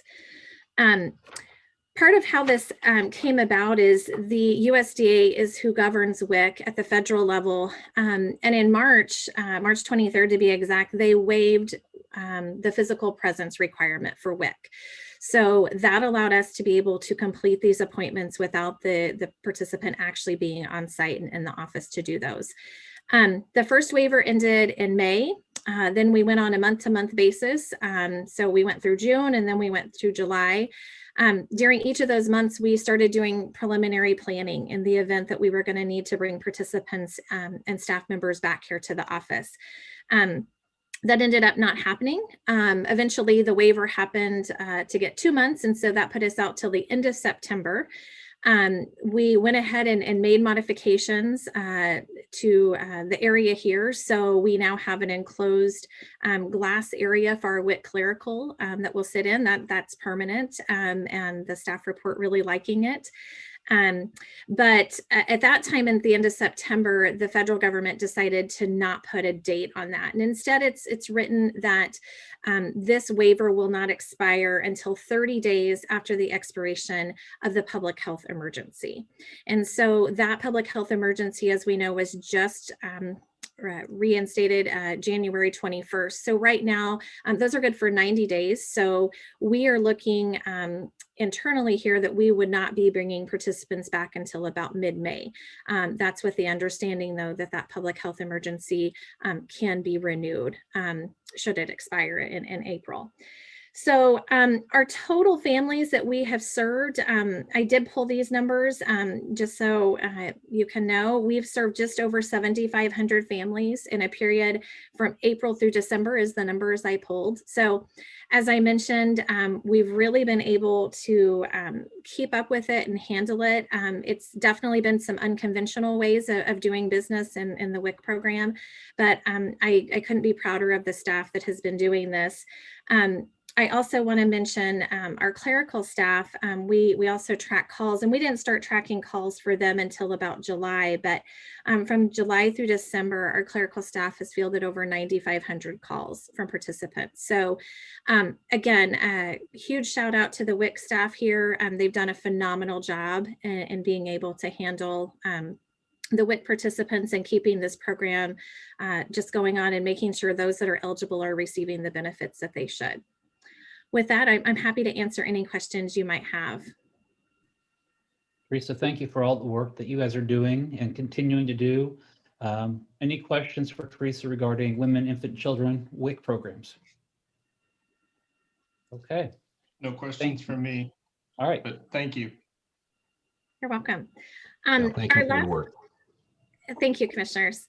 Our last agenda item today is we're going to give just a brief update on the community health needs assessment that is getting ready to get started again. And Craig is going to give us that update. Yeah.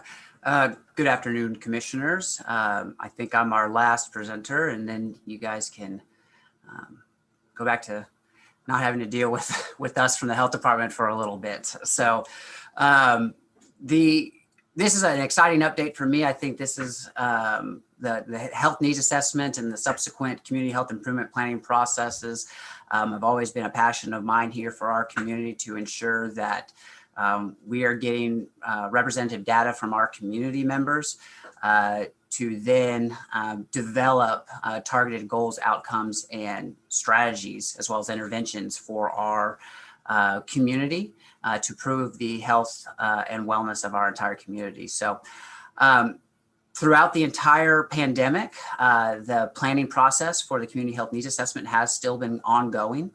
The planning partners include Stormont Vale Health, Heartland Healthy Neighborhoods, which is our community health coalition here, as well as the health department.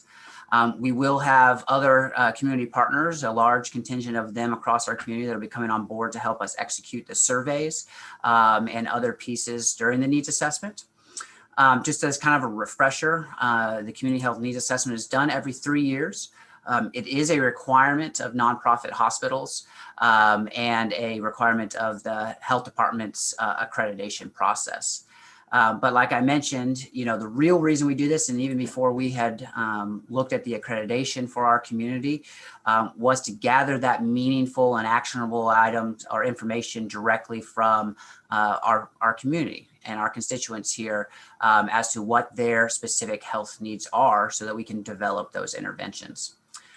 So as a whole, I mean, this assessment is really gives us a good snapshot of the entire health of Shawnee County. So as we start into February, surveys themselves will go live February 1st.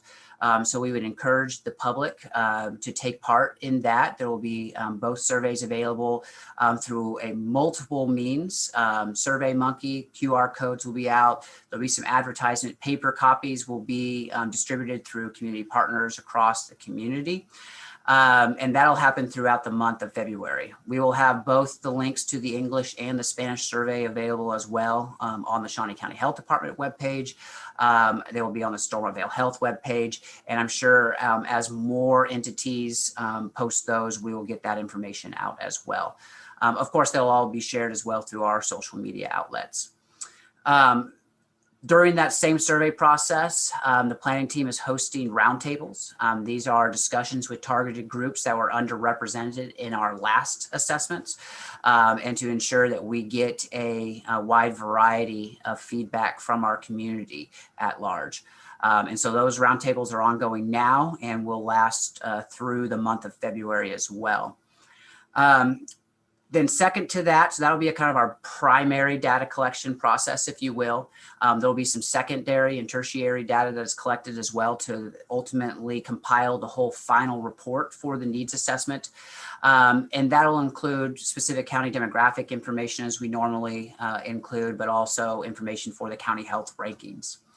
And then in April, the plan is, as we typically do and have done in the past with the needs assessment, but is to host a town hall and invite key stakeholders from across our community to review the information that's been gathered and help us then determine some priority areas of need. So we did publish our last community health needs or community health improvement plan in 2019. Those also run on 3-year cycles. So that has been published. Heartland Healthy Neighborhoods work groups have been working on those intervention strategies as well as other community partners. And will work through 2022. But then the community health improvement planning process really will start in earnest following the completion and publication of the needs assessment. So with that, that's just kind of the brief overview. I think we'd like to come back and kind of give you an overview at some time at a county commission meeting as kind of the process is going through in February. But with that, I'd be happy to answer any questions that you may have about that process. Any questions for Craig? All right. Okay, thank you, Craig. Thank you. Commissioners, I did receive a note from Jim Crowell. Jim, there you are. Good afternoon, Jim Crowell, Shawnee County Counselor. Yeah, as been our practice, I feel like a pest when I do this, but I guess that's part of my job to be a pest sometimes. I recommend that we, my recommendation for a couple of reasons would be that we adopt a resolution approving or amending whatever your decision may be, the health order that was issued today. And why should we do that? It would protect us on certain specific legal arguments that have been raised in litigation across the state and the country involving the issuance of health orders. It would also aid in our enforcement actions in the event there is a need for a shutdown order or enforcement action. At this time, is there a motion made? I think we need to talk maybe a little bit more about some of this stuff. When we put that initial order in back in November prior to Thanksgiving, our cases were on a rocket ship trajectory in exponential growth, and our hospitals were overrun and turning waiting areas into medical rooms. We, in that meeting, discussed mobile morgues being brought in to our local hospitals because we had such a large death toll. A lot has changed since then, and I am not sure that some of these measures are as necessary now as they were then. And so I'm curious to hear the thoughts of the other two commissioners on this. Before making any kind of a motion, I'd like to at least have a little bit more discussion. Commissioner Mays, like you, I share many of those concerns with, and I've expressed this privately with Dr. Cooley and with Dusty Nichols as well, is when we have issues, we are very quick to implement restrictions. But when we have progress, we seem to be very reluctant to lift any of those restrictions. And it's kind of, if this was a parent, there should be a reward punishment basis. When your child does well, you reward them. When they do badly, there's a consequence. And I know that we're very cautious. Dr. Cooley has expressed that we should be very cautious, that we are making good progress, but we're not out of the clear yet. But like you, I share many of those same concerns with, we seem to be very slow or reluctant to lift any of those restrictions. And especially where, I mean, I'm glad that we are looking at allowing some of those sporting events to occur, but specifically looking at the gathering size, the bars, restaurants, hours, regulations. What is the effect if we are closing at 10? Is it having an adverse impact by having house parties or other activities that are contrary to what we have as our intended result? I do not want to go for a month. I do not want to go for a month before we review. I think that is far too long. And whether or not we go for 2 weeks, and I understand that, Dr. Locke needs time to come up to speed, but I think that as the Board of Health, we also need to be responsive to what's going on in the community. Commissioner Rippon. Yeah, I agree with that. I think, I appreciate everything the board or our health department does and Dr. Cooley. But I think sometimes as commissioners, we have to look at things with a broader lens.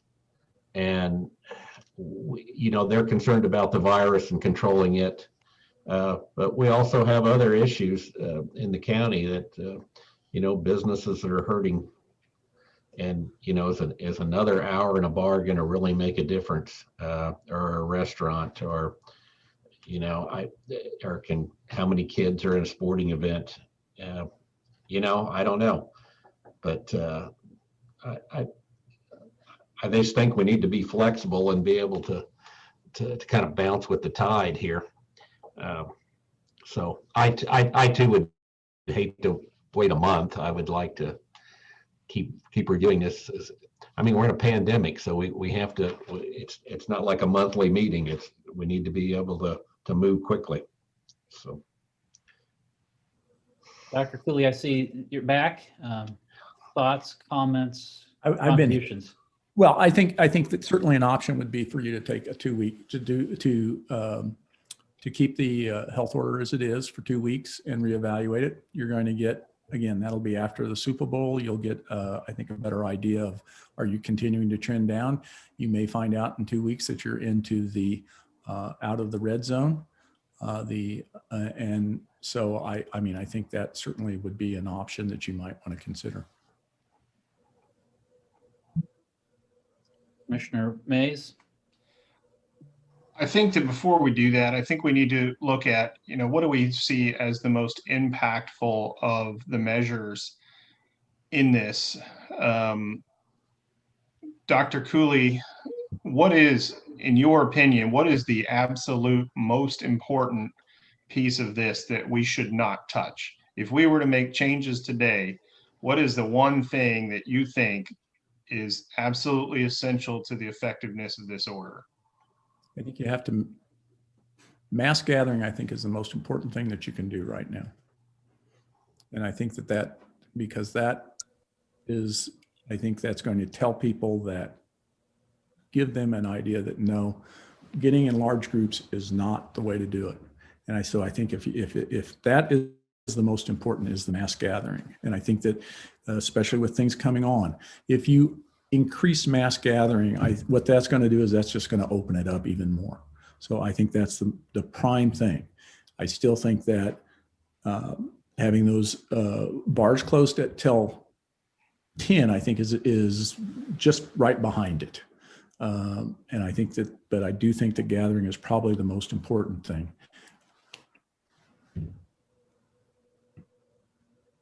Commissioner Rippon, any questions for Dr. Cooley? I can't think of any right now. I'll have them as soon as I leave this meeting, I'm sure. But yeah, I don't know. I've seen statistics both ways on a lot of this. There was one on KDHE's website that showed where transmission rates were, and actually bar and restaurants weren't all that bad. It was mainly from homes and long-term care facilities. School events, not very high. Sports, not very high. I don't know. It's. I think, again, I want to go back to the thing. I think you got to understand that the bars right now and restaurants with a lot of places are under restrictions. And so I would expect them to be low. I would expect that we don't see a lot of clusters right now in Shawnee County in our bars because we're keeping them closed at 10 o'clock. Have we seen any clusters in the communities where they have opened up, like Wyandotte County or? Yeah, I think, as I said earlier, I have not seen any data that shows it one way or the other with those counties. I don't. And I'm not sure what some of the other counties around here are doing, Riley County or Sedgwick County and places like that. I don't know. I just don't even know. Commissioner Mays? Yeah, I think it's also important to note that the hours are not the only restrictions that we have imposed on restaurants and bars. There are also many restrictions in terms of capacity and seating, and things like that we need to be aware of as well. So for me, I mean, when I look at those things, I think that probably that the seating capacity is equally, if not more important than the hours of operation. I don't know, perhaps somebody else has a different opinion on that, but I think that that's something we need to, at some point, we'll need to start talking about that as well. Dr. Locke? I just wanted to share along that line, Commissioner Mays, the last time I reviewed the Johnson County and Wyandotte restrictions on bars and restaurants, although they did open until midnight, they did restrict the group size at each table to 8 people, and we currently have that at 10. I think that's a fair trade-off. I mean, what do you guys think? Would something like that make sense? Commissioner Rippon? Let me get this straight. We allow 10 people at a table, and they just restrict it to 8. How often do you have a table with 10 people around it, though? I mean, as compared to 6 or 4, I still think you lose a lot of business in restricting. Or I don't know if number of people at a table makes that much difference. I don't know. I would think they'd rather have another hour than a table restriction. Dusty Nichols? Just to clarify, the mass gathering is groups no larger than 10 up to 100 or 50% of the capacity, so forth. So what they're referring to on the table is their max capacity is groups up to 8, it sounds like, versus our groups up to 10. So it's not necessarily have to have 8 at a table specifically. It's the clarification of that. So it's no groups no larger than 10 at a table or anywhere. So Commissioner Rippon, you would have to find 9 friends. Yeah, I just have trouble getting my head wrapped around the 10 o'clock. Why 10? Why not 11? Is it really that much more dangerous if you go an extra hour? I know some of these bars and restaurants have told me that their earnings were down, like when we restricted it down to, I know at 9 o'clock, when some of them were 40 to 60%, they lost revenue. And it's not just that, it's people that work there, their hours are cut in half because they don't need them as often and they don't need as many. And it's tough. It's tough for these people. So Dr. Cooley, a question for you. And again, just as we're having this discussion, currently we have hours of sale of alcohol. And I believe the hours is still at 11 o'clock when liquor stores would stop selling alcohol. If we have a bar or restaurant that closes at 10, that allows an hour of opportunity to go to buy alcohol from a liquor store or grocery store or convenience store presently. If you have a bar that closes at 11, that closes that window that you would not be able to leave at 11 and immediately go and buy to continue your party elsewhere. You would have to plan ahead. Does that, again, if we're trying to limit people gathering and engaging in risky or reckless behavior? I think you're kind of talking a little bit of some apples and oranges to a certain degree.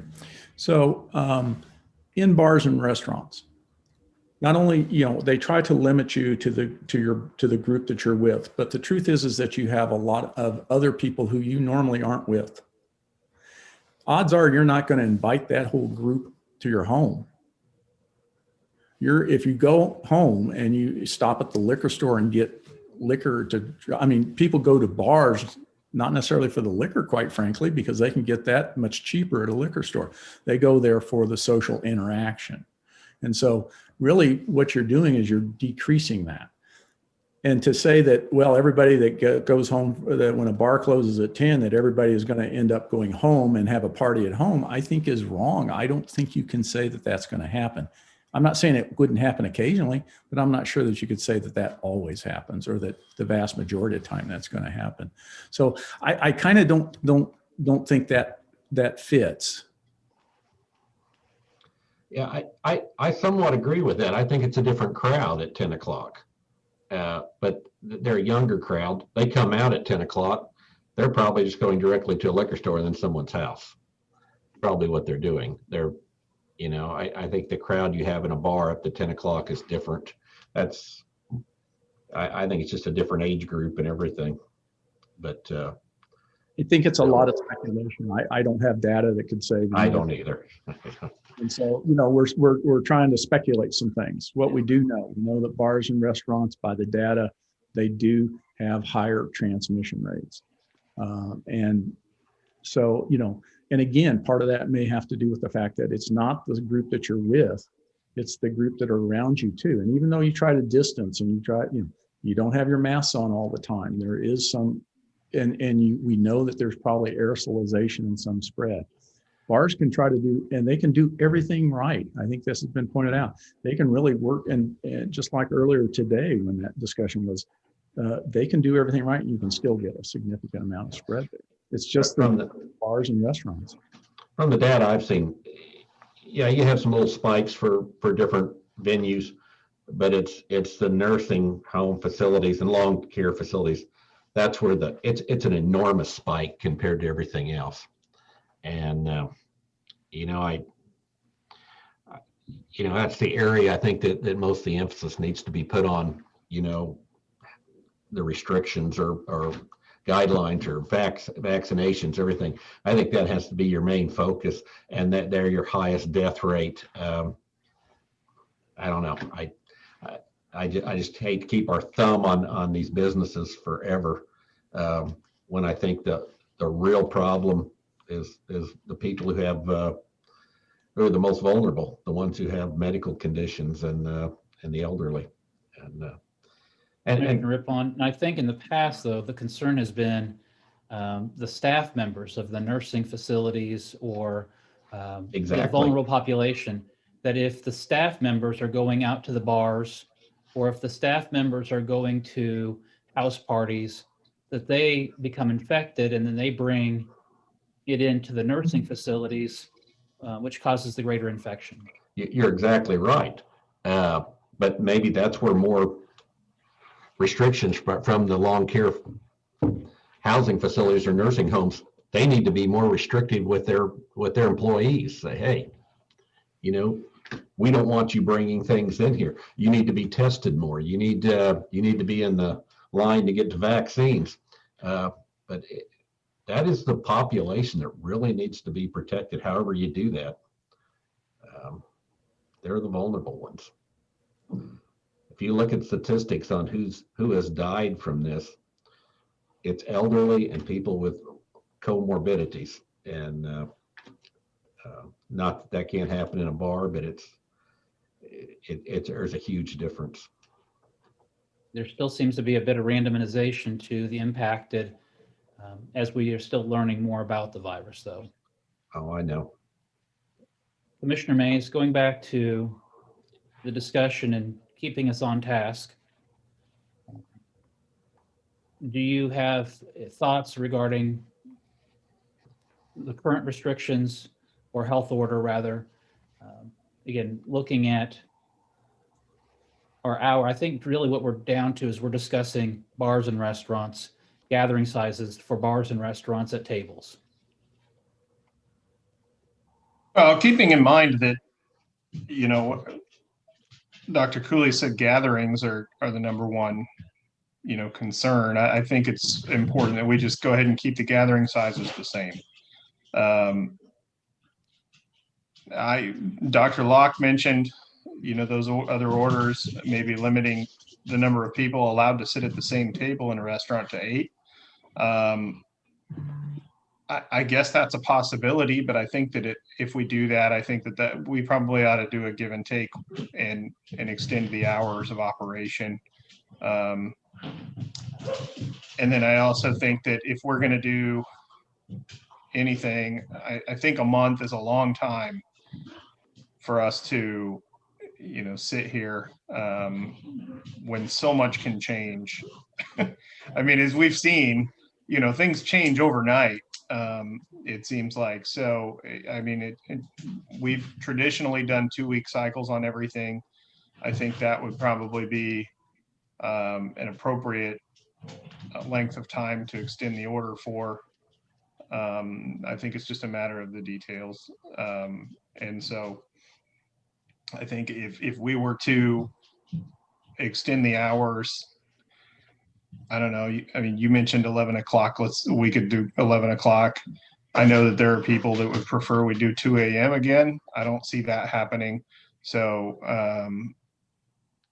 you know, I mean, I feel like we've got to do something. As Commissioner Cook, as you said earlier,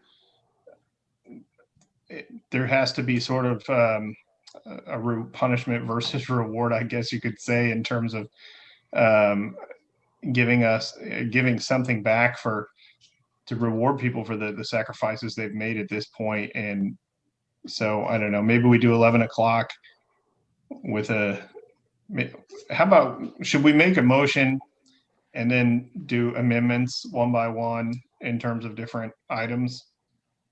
Well, are we really looking at, we're only looking at that one section then, the rest of the health order remains untouched or not really. I don't know that we've had any discussion is there any inclination to change any other part of the health order other than as it relates to bars and restaurants?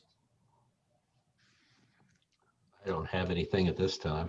Well, I think the only other piece would be the expiration date or renewal date, or maybe, I mean, if we did it for a month and then just sort of as an aside, planned on readdressing it in a week or two, and you know, a new order can come out too in a couple of weeks. So I would prefer that we have this set to expire in 2 weeks, and then we would come back. That way, Dr. Locke, I mean, it's clear for Doctor that she's working up the plan, and there we are.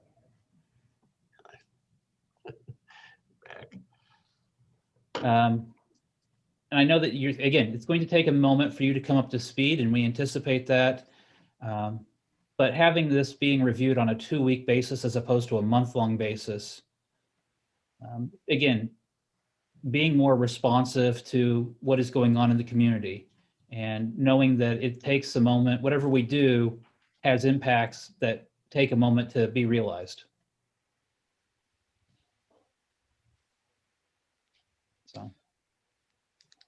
So I think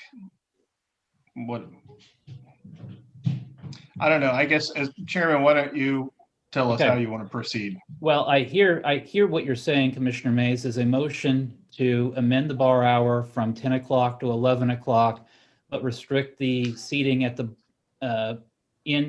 within the bar to 8, so that it would be consistent with what we have seen in Wyandotte County. That's what I thought I had heard earlier from your discussion as that give and take. Yeah. So moved. I'll second that. Okay. All other parts of the health order would then remain as presented without any change or amendment? Does the expiration date, for lack of a better term, is it at 2 weeks then? Or does it have one, this order? And then 2 weeks, Jim, puts us at, sorry, pulling up my calendar as quickly as I can. Puts us at February the 11th. Is that correct? Okay. That sounds correct. And does our current health order, it expires tomorrow, so it would be February 12th that the health order would expire, as opposed, and then we would review on February the 11th. And then Jim, you would want a resolution reflecting all this? Yes. Based upon your motions today, which you still need to vote on. Yeah, we're getting there. Yeah, just a reminder, I would then draft those changes into a resolution and circulate it along with the new health order. And so Commissioner Mays, would you accept that the health order would expire on February the 12th to be reviewed by the Board of Health on February the 11th? Yeah. So there is a motion to amend the health order as presented from the Shawnee County Health Officer to amend the bar and restaurant hours from 10 o'clock to 11 o'clock, but decrease seating from 10 to 8 persons, and that this health order would expire on February the 12th, but should be reviewed by the Shawnee County Board of Health on February the 11th, 2021. Motion made by Commissioner Mays. Second. Seconded by Commissioner Rippon. Our roll call vote, since I'll just go through. Commissioner Cook votes yes. Commissioner Mays? Yes. Commissioner Rippon? Yes. All right. Jim, is that clear enough for the record? Got a thumbs up. And again, I do want to stress that this is not something that we do carelessly or with frivolity, but it is done looking at trying to balance out that public health and public policy, and there is quite a bit of friction there. And so making sure that we can keep the community within our health orders and looking at the overall safety of our community. And Dr. Locke, any thoughts or comments before we conclude? Nothing additional. I'm looking forward to working with everyone. All right, thank you. Is there any other items to come before us today? Seeing none, the Shawnee County Board of Health would be adjourned. Thank you.